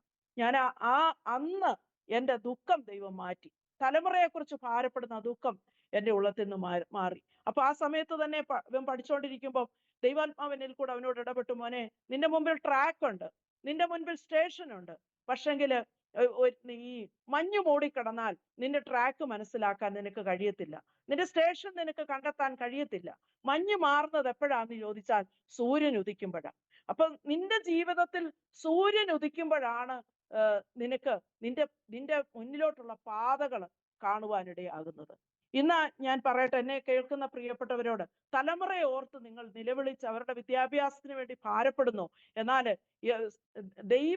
ദൈവം അവരുടെ മേൽ ഉദിക്കുവാൻ, ദൈവം അവരുടെ മേൽ, നീതി സൂര്യനായ കർത്താവ് അവരുടെ മേൽ ഉദിക്കുമ്പോൾ അവരുടെ മുൻപിലുള്ള തടസ്സങ്ങളെ ദൈവം ആ മഞ്ഞു മാറ്റുന്നത് പോലെ മാറ്റി കൊടുത്തിട്ട് അവരെ ഉദ്ദേശിച്ച സ്ഥാനത്ത് ദൈവം കൊണ്ടെത്തിക്കുവാൻ ദൈവം ശക്തനാണ്. അപ്പൊ ആ സമയം തൊട്ട് പ്രാർത്ഥിച്ചു, കർത്താവ് ഇവന് ആഗ്രഹിക്കുന്ന ഒരു പടി ഇവൻ ഒരു മുഖം അവൻ പഠനത്തോടുള്ള ബന്ധത്തിൽ വെക്കുമ്പോൾ തന്നെ മറുസ്ഥാനത്ത് കർത്താവെ ദൈവത്തിന്റെ മുഖം ഇവന്റെ മേൽ വെക്കണം. അപ്പൊ ഒരു വർഷം കോച്ചിങ് എടുത്തു. അതിനുശേഷം വന്നിട്ട് വീട്ടിലിരുന്ന് പഠിക്കാൻ തുടങ്ങി. കാരണം നമുക്ക് അതിനെ അത്രയും കോച്ചിങ്ങിനൊന്നും കൊടുത്ത് പഠിപ്പിക്കാനുള്ള നിർവാഹമില്ല. ഒരു പ്രാവശ്യം കൂടെ നോക്കാം എന്ന് ചിന്തിച്ചു. ആ സമയത്ത് പഠിക്കും, വചനം കേൾക്കും, കുറച്ച് സമയം ഇരിക്കുമ്പോൾ സാക്ഷ്യം കേൾക്കും. പിന്നീട് വന്നിട്ട് എന്നോട് വിഷയത്തെക്കുറിച്ച് ഇങ്ങനെ ഈ ടെസ്റ്റിമണിയൊക്കെ ഷെയർ ചെയ്യും. അപ്പോഴൊന്നും മനസ്സിലായി, ഇവന്റെ ഉള്ളത്തിൽ കർത്താവിന്റെ ആ പ്രവൃത്തി പ്രാരംഭമായി തുടങ്ങി. കുറച്ച് ദിവസം കഴിഞ്ഞപ്പം മലയാളത്തിൽ നിന്നുള്ള പാട്ടുകൾ ഹിന്ദി ട്രാൻസ്ലേഷൻ ചെയ്യും, ചർച്ചില് വർഷിപ്പ് ലീഡ് ചെയ്യുവാൻ തുടങ്ങി. അപ്പോൾ ദൈവത്തിന് പ്രാധാന്യം കൊടുത്തു കഴിഞ്ഞപ്പോൾ അടുത്ത പ്രാവശ്യത്തെ എക്സാമിൽ ദൈവം അവന് വേണ്ടി അത്ഭുതം ചെയ്തു. അന്ന് നീറ്റ് പ്രാരംഭ എക്സാമാ. നീറ്റിന് വേണ്ടി എക്സാമിന് പോകുന്ന സമയത്ത് സൺഡേ ആരാധനയ്ക്ക് വേണ്ടി ഞങ്ങൾ ആരാധനയ്ക്ക് ഇരുന്നു. മോൻ എക്സാമിന് വേണ്ടി പോയി. അവന്റെ കയ്യിൽ വേറെ മൊബൈലോ കാര്യങ്ങളോ ഒന്നുമില്ല. അന്ന് കുറെ ഡ്രസ് കോഡ് ഉണ്ടല്ലോ, ബെൽറ്റ് കെട്ടാൻ പറ്റത്തില്ല, ചെരുപ്പ് ഷൂസ് ഇടാൻ പറ്റത്തില്ല, പിന്നെ അങ്ങനെയൊക്കെ കുറെ നിബന്ധനകളുണ്ട്. പക്ഷെങ്കിൽ അവന് ചർച്ചിൽ വരുന്ന അന്നത്തെ ദിവസം സഭാരാധനയുള്ളത് കൊണ്ട് ആ ആരാധനയ്ക്ക് ഒരുങ്ങുന്നത് പോലെ ഒരുങ്ങി ഫുൾ കയ്യൻ ഷർട്ട് ആയിരുന്നു ഇട്ടിരുന്നത്. അവിടെ ചെന്നപ്പോ അവര് പറഞ്ഞു, ഫുൾ സ്ലീവ് ഷർട്ട് പറ്റത്തില്ല, ഒന്നി നീ ഷർട്ടിന്റെ കൈ മുറിച്ച് കളയണം, അല്ലെങ്കിൽ നീ ഷർട്ട് ഒരു വെളിയിലിട്ടിട്ടേ കയറ്റി വിടത്തുള്ളൂ. 4 പ്രാവശ്യം അവൻ അവരോട് റിക്വസ്റ്റ് ചെയ്തു. അവൻ ആ സമയത്ത് വളരെ നിരാശപ്പെട്ടു. കാരണം എന്റെ ചാൻസ് ഇതോടെ തീരുക, എനിക്കിനിയും മുന്നോട്ട് എനിക്കൊരു ചാൻസ് ഇല്ല. അന്ന് പല എക്സാം എഴുതാൻ പറ്റും, പക്ഷെ നീറ്റ് വന്നു കഴിഞ്ഞപ്പോൾ ഒറ്റ എക്സാമേ എഴുതത്തുള്ളൂ, അതിനകത്തുനിന്ന് വേണം സെലക്ഷൻ വരാൻ വേണ്ടി. പിന്നെ ഇങ്ങനെ ഭാരപ്പെട്ടു. സ്റ്റുഡൻസ് എല്ലാം കുറെ പേരൊക്കെ ഷർട്ട് ഊരിയിട്ട് വെളിയിലിട്ടിട്ട് പോയി. ഇവന്റെ കൂടെ ഒട്ട് ആരുമില്ല, ഞങ്ങളുമായിട്ടൊന്ന് കമ്മ്യൂണിക്കേഷൻ ചെയ്യുവാനുള്ള മാർഗങ്ങളൊന്നുമില്ല. അറിയാത്ത സ്ഥലം, ആകെ ഭാരപ്പെട്ട് നിൽക്കുമ്പോൾ ഒരു വൈറ്റ് ഷർട്ട്, ഹാഫ് കയ്യൻ ഷർട്ട് ഇട്ട് ഒരു മനുഷ്യൻ അടുത്ത് ചെന്നിട്ട് ചോദിച്ചു, എന്താ എന്നാ മോനെ, ഹിന്ദിക്കാരന്, ബേട്ടാ ക്യാ ഹോ ഗയാ, എന്താ മോനെ വിഷയം എന്ന് ചോദിച്ചിട്ട് അയാളുടെ വെള്ള ഷർട്ട്, ഹാഫ് കയ്യൻ വെള്ള ഷർട്ട് ഊരി അവന് കൊടുത്തു. അവന്റെ ഷർട്ട് ഊരിയിട്ട് അയാള് വെളിയിൽ നിന്നു. പരീക്ഷ കഴിഞ്ഞ് വരുവോളം ആ മനുഷ്യൻ അവിടെ വെയിറ്റ് ചെയ്ത് നിന്നു. ഇവൻ ആ ഷർട്ട് ഇട്ടുകൊണ്ട് അകത്ത് പോയി. തിരിച്ചു വന്നപ്പം പറഞ്ഞു, ദൂതൻ എനിക്ക് വേണ്ടി ഇറങ്ങി. സ്തോത്രം. അങ്ങനെ ആ വർഷം ആമേൻ അവിടെ CMC ലുധിയാനയില് അഡ്മിഷൻ ലഭിച്ചു. അവിടുത്തെ പഠനശേഷം സെന്റ് സ്റ്റീവൻ ഹോസ്പിറ്റലില് 2 വർഷം ബോണ്ട് ചെയ്തു. കൃപയാൽ ഈ വർഷം വെല്ലൂർ മെഡിക്കൽ കോളേജില് MDക്ക് ഫസ്റ്റ് ഇയർ പഠിച്ചുകൊണ്ടിരിക്കുന്നു. ജീവിതത്തിന്റെ ഓരോ സന്ദർഭങ്ങളിലും ഞങ്ങളെയും ഞങ്ങളുടെ കുഞ്ഞുങ്ങളെന്ന് പറഞ്ഞ എൻ്റെ സിസ്റ്ററിന്റെ മക്കള് എന്നോടൊപ്പം, ഈ കുഞ്ഞുങ്ങളെ ഒക്കെ ദൈവം സമയാസമയങ്ങളില് ഓരോ കാര്യത്തിലും അവരെയും കൂടെ നിർത്തുവാൻ ദൈവം കൃപ തന്നു. അങ്ങനെ ദൈവത്തിന്റെ കൃപയാല് ഞങ്ങള് അനുഭവത്തിലും ദൈവം നന്മയല്ലാതെ തിന്മയായിട്ടൊന്നും ചെയ്തില്ല. എൻ്റെ ഹസ്ബൻഡിന് 2018 കർത്താവ് ഒരു പ്രത്യേക നിയോഗം ഞങ്ങളുടെ ജീവിതത്തിൽ തന്നു. ഞങ്ങൾ നാട്ടിൽ പോകാൻ വേണ്ടി ടിക്കറ്റ് എടുത്തിരിക്കുക. ട്രെയിൻ എല്ലാം ക്യാൻസലായി. ഓഗസ്റ്റ് മാസം 15, 16 തീയതികളില് ഞങ്ങൾ നാട്ടിൽ 16-നാ പോകാനിരുന്നത്. ആ സമയത്താണ് നമ്മുടെ നാട്ടിൽ ഭയങ്കര വെള്ളപ്പൊക്കം വന്നു. ഈ TV-ക്കകത്തൊക്കെ ഇങ്ങനെ വെള്ളപ്പൊക്കം കാരണം നാശനഷ്ടങ്ങൾ കണ്ടപ്പോൾ പോകാനിരുന്ന ടിക്കറ്റ് എല്ലാം ക്യാൻസലായി, ട്രെയിൻ എല്ലാം ക്യാൻസലായി. ദൈവസന്നിധി മുഴങ്കാല് മടക്കി. അപ്പൊ ഞാൻ വിചാരിക്കുന്ന എൻ്റെ വീടിന്റെ കതവ് തുറന്നാ വെള്ളം വന്ന് നിൽക്കുവാന്നുള്ള ഒരു ചിന്തയാ. മുഴങ്കാല് മടക്കി പ്രാർത്ഥിക്കുവാൻ തുടങ്ങി. ആ വർഷം മുഴുവനും എല്ലാ വെള്ളി, ശനി, ഞായർ ഉപവസിച്ച് പ്രാർത്ഥിക്കുവാൻ തുടങ്ങി. പ്രാർത്ഥന അങ്ങോട്ട് വളരെ ശക്തമായി മുന്നോട്ട് പോയപ്പോൾ മനസ്സിലായി എന്തോ സംഭവിക്കാൻ പോവാ. 2019 ഫെബ്രുവരി മാസത്തിൽ എൻ്റെ ഇളയ നാത്തൂൻ, ഹസ്ബൻഡിന്റെ പെങ്ങള് ക്യാൻസർ ആയിട്ട് മരിച്ചു. ജൂൺ മാസത്തില് എൻ്റെ ഒരു ബ്രദറ് ഡയാലിസിസ് ചെയ്തുകൊണ്ടിരുന്നു. എൻ്റെ ബ്രദേഴ്സ് 5 പേരും നിത്യതയിൽ വിശ്രമിക്കുന്നു. സമയത്തിന് മുമ്പ് അവരെല്ലാവരും ദൈവസന്നിധിയിൽ ചേർക്കപ്പെട്ടവരാ. ഞാൻ പറയട്ടെ, അമ്മച്ചിയുടെ അന്നത്തെ പ്രാർത്ഥന, ഞങ്ങൾ മക്കളെല്ലാവരും കർത്താവിനെ ജലത്തിൽ സാക്ഷിപ്പാൻ ദൈവം സഹായിച്ചു. അതിനകത്ത് പൂർണ്ണമായിട്ട് വിട്ടുമാറി കർത്താവിനെ സത്യത്തിലും ആത്മാവിലും ആരാധിക്കുന്നവരാണ് അധികം ആളുകളും. മക്കളും കൊച്ചുമക്കളും ഒക്കെ കർത്താവിന്റെ വേലയോടുള്ള ബന്ധത്തിലും വിവിധ ഇടങ്ങളിലായിരിക്കാൻ ദൈവം സഹായിച്ചു. ഒരു വിത്ത് നല്ലതാണെങ്കിൽ അതിന്റെ ഫലവും പിന്നീട് അതിന് ഫലപ്രദമായി തീരും എന്നുള്ളത് ഞാൻ അമ്മച്ചിയുടെ പ്രാർത്ഥിക്കുന്ന ഒരു വ്യക്തിയുടെ പ്രാർത്ഥനയെ തടുക്കാൻ ആർക്കും കഴിയത്തില്ല. അന്ന് CSI ബാക്ക്ഗ്രൗണ്ടിലാണ് നിൽക്കുന്നതെങ്കിലും ആ സമയത്ത് ഒത്തിരി ഉപവസിച്ച് പ്രാർത്ഥിക്കും. ഞങ്ങളുടെ അടുത്ത് ബന്ധക്കോസുകാരുണ്ട്. അവരുടെ ഇടയിൽ ഭയങ്കര അടയാളങ്ങൾ, അത്ഭുതങ്ങൾ നടക്കുന്നത് കാണാം. ഒരു ദിവസം ഞാനും അമ്മച്ചിയും കൂടെ പ്രാർത്ഥനയ്ക്ക് അങ്ങോട്ട് ചെല്ലുമ്പോൾ, അന്ന് ഞങ്ങൾ ബന്ധക്കോസിലായിട്ടില്ല, പക്ഷെ ഞങ്ങൾ അങ്ങോട്ട് പ്രാർത്ഥനയ്ക്ക് ചെല്ലുന്ന സമയത്ത് ഒരാളിന്റെ മേൽ ദുഷ്ടാത്മാവ് ഇങ്ങനെ ബാധിച്ചു നിൽക്കുക, ഒരു പെൺകുട്ടിയുടെ മേല്. ഞങ്ങൾ അങ്ങോട്ട് ചെല്ലുമ്പോൾ ഞങ്ങളുടെ അമ്മച്ചിയോട് പറയുക, ഞാൻ നിങ്ങളുടെ വീട്ടിൽ ആദ്യം കയറാൻ വന്നത്, പക്ഷെ കയറാൻ പറ്റിയില്ല. അവിടെ മുഴുവനും തീയാ. നിന്റെ അതിരിനൂടൊക്കെ ഞാൻ കടന്നുപോയി, പക്ഷെ പറ്റിയില്ല, അവിടെ മൊത്തം തീയാണെന്ന്. അപ്പോൾ പ്രാർത്ഥിക്കുന്ന ഒരു അമ്മയുണ്ടെങ്കിൽ ആ ഭവനത്തെയും ആ പ്രിയപ്പെട്ടവരെയും ദൈവം അഗ്നിയും അതിലിട്ട് സൂക്ഷിപ്പാൻ മതിയായ ദൈവമാണ്. അപ്പോൾ പ്രാർത്ഥന കേൾക്കുന്ന ദൈവം ഞങ്ങളുടെ ജീവിതത്തിൽ ആ ഓരോ സന്ദർഭങ്ങളിലും അനുഗ്രഹങ്ങളെ തന്നു. സഹോദരങ്ങളുടെ മധ്യത്തിലും ദൈവം അത്ഭുതങ്ങളെ ചെയ്യുവാനിടയായി. സഹോദരങ്ങളുടെ കുഞ്ഞുങ്ങളുടെ മധ്യത്തിലും ദൈവം അത്ഭുതം ചെയ്യുവാനിടയായി തീർന്നു. ഹസ്ബൻഡിന് ഇതുപോലെ സുഖമില്ലാതെ വന്നു ബ്രദറിന്റെ മരണം, ഇതെല്ലാം ആയി കഴിഞ്ഞപ്പോൾ എനിക്ക് വളരെ ഭാരം മനസ്സിൽ നേരിട്ടു. ദൈവം ഒരു പ്രത്യേക നിയോഗത്തിന് വേണ്ടിയാണ് ഇനിയും മുന്നോട്ടുള്ള ദിവസങ്ങൾ ആക്കിയിരിക്കുന്നത് മനസ്സിലായി. 2019 കഴിഞ്ഞു, 2020 ആയപ്പോൾ കോവിഡ് തുടങ്ങി. കർത്താവിനോട് പറഞ്ഞു, യോശുവ ഹായി പട്ടണം പിടിച്ചെടുക്കുവോളം കുന്തമേന്തിയ കരം പിൻവലിച്ചില്ല എന്നതുപോലെ നിന്നെ ഒരു പ്രത്യേക നിയോഗപ്രകാരം ദൈവമാക്കിയിരിക്കുന്നു. ഒരു 12 മണിക്കൂർ നേരത്തെ പ്രാർത്ഥന, രാത്രി മുഴുവനും ഇരുന്ന് പ്രാർത്ഥിക്കുന്ന അനുഭവങ്ങൾ ജീവിതത്തിൽ തന്നു. സഭയെ വിളിച്ചു കൂട്ടുക, പ്രാർത്ഥിക്കുക, ഇടപെടാതെ പ്രാർത്ഥിക്കുവാൻ തുടങ്ങി. ഓരോ കോളും വരുമ്പോൾ, ഓരോരുത്തരുടെയും രോഗാവസ്ഥ കേൾക്കുമ്പോൾ ദത്തെടുത്ത് പ്രാർത്ഥിക്കുവാൻ തുടങ്ങി. എന്റെ വിഷയം പോലെ അവരെ ഞാൻ അഡോപ്റ്റ് ചെയ്ത് പ്രാർത്ഥിക്കുവാൻ തുടങ്ങി. അങ്ങനെ 2021 ഒരു സൂം മീറ്റിംഗ് തുടങ്ങി. ആ സൂം മീറ്റിംഗ് വഴിയായിട്ട് ദൈവം അത്ഭുതങ്ങളെ ചെയ്യുവാനിടയായി. RCCയിൽ നിന്നൊരു സിസ്റ്റർ ജോയിൻ ചെയ്തു. മനം തകർന്നിരിക്കുന്ന ആളുകൾ, അതുപോലെ തന്നെ ക്യാൻസർ രോഗം 4th സ്റ്റേജിലായവര്, ഒരു വ്യക്തി 4, 5, 6 ഓപ്പറേഷൻ കഴിഞ്ഞിട്ട് നിരാശനായി കഴിഞ്ഞ ഒരു ദൈവദാസൻ. ആ ദൈവദാസനെയൊക്കെ ഈ ഗ്രൂപ്പിലോട്ട് ആ സിസ്റ്റർ അവിടെ നിന്ന് ആഡ് ചെയ്തു. ഓരോ ദിവസവും ഞങ്ങൾ പ്രാർത്ഥിച്ചു. എങ്ങനെയാ? അവരെ ദത്തെടുത്ത് പ്രാർത്ഥിച്ചു. സഹായിപ്പാൻ കഴിവില്ലാതെ ആയിരിക്കുന്നവർക്ക് ചെറിയ ചെറിയ നമ്മളെ കൊണ്ട് കഴിയുന്നത് പോലെ ഈ കൊർന്നല്യോസിന്റെ ഭവനത്തില് പ്രാർത്ഥനയും ധർമ്മവും ഉണ്ടായിരുന്നു എന്നതുപോലെ 2 ചിറക് പോലെ ആ പ്രവർത്തനത്തില് ഉള്ളവര് മറ്റുള്ളവരെ സഹായിക്കുവാൻ തുടങ്ങി. അതിന്റെ മധ്യത്തിൽ ക്യാൻസർ രോഗികളെ ദൈവം സൗഖ്യമാക്കി. ഇന്നും ആ പ്രയർ തുടർന്നുകൊണ്ടിരിക്കുന്നു. അടയാളങ്ങളും അത്ഭുതങ്ങളും അതിന്റെ മധ്യത്തിൽ ചെയ്യുന്നു. അപ്പോൾ നമ്മുടെ ദേഹം, ശരീരം വിദൂരമാണെങ്കിലും പ്രാർത്ഥന കേൾക്കുന്ന ദൈവം പ്രാർത്ഥിച്ചാൽ ലോകരാജ്യങ്ങളെ പിടിച്ചടക്കുവാൻ നമുക്ക് കഴിയും. വിശ്വാസത്താൽ അവർ രാജ്യങ്ങളെ അടക്കി. വിശ്വാസത്താൽ അവര് സ്ത്രീകൾക്ക് തങ്ങളുടെ മരിച്ചവരെ മടക്കി കിട്ടി. വിശ്വാസത്താൽ അവർ സിംഹത്തിന്റെ വായടച്ചു എന്നതുപോലെ ഒരു കുഞ്ഞിന്റെ കയ്യിൽ പട്ടം ഇരിക്കുന്നത് പോലെ നമ്മൾ പ്രാർത്ഥനാമുറിയിൽ കയറുമ്പോൾ ലോകരാജ്യങ്ങളെ വിഷയങ്ങളെ വഹിച്ചു പ്രാർത്ഥിപ്പാൻ ദൈവം ഇടയാക്കുന്നു. അതുകൊണ്ട് സ്തോത്രം. യാക്കോബ് ആയിരുന്ന സ്ഥലത്ത് ദൈവത്തിന്റെ ഗോവേണി ദൈവം ഇറക്കി. ഞാൻ പറയാറുണ്ട്, ഉത്തർഭാരതത്തിൽ ഇന്ന് കർത്താവ് വരികയാണെങ്കിൽ, ഗോവേണി വല്ലതും ഇറക്കുകയാണെങ്കിൽ അത് ഉത്തർഭാരതത്തിൽ ദൈവം ഇറക്കും. കാരണം ഇവിടെ പ്രാർത്ഥിക്കുന്ന ഒരു കൂട്ടം ജനമുണ്ട്. ഈ കോവിഡ് സമയത്ത് 20 പ്രാവശ്യം ഒറ്റ മാസത്തിനുള്ളില്, കോവിഡ് സമയത്ത് മെയ് മാസം 20-ാം തീയതി വരെ ഇവിടെ 23 പ്രാവശ്യം ഭൂമികുലുക്കമുണ്ടായി. പക്ഷെങ്കിൽ കർത്താവിനോട് പ്രാർത്ഥിക്കും, ദൈവമേ, ദൈവസഭ ഭൂമിയിലായിരിക്കുന്നു, ദൈവജനം ഉള്ള പട്ടണമാണ്, ജനം നിലവിളിക്കുന്നുണ്ട്, കർത്താവേ ദൈവം വിടുവിപ്പാൻ ശക്തനാണല്ലോ. ദൈവസന്നിധി പ്രാർത്ഥിച്ചു.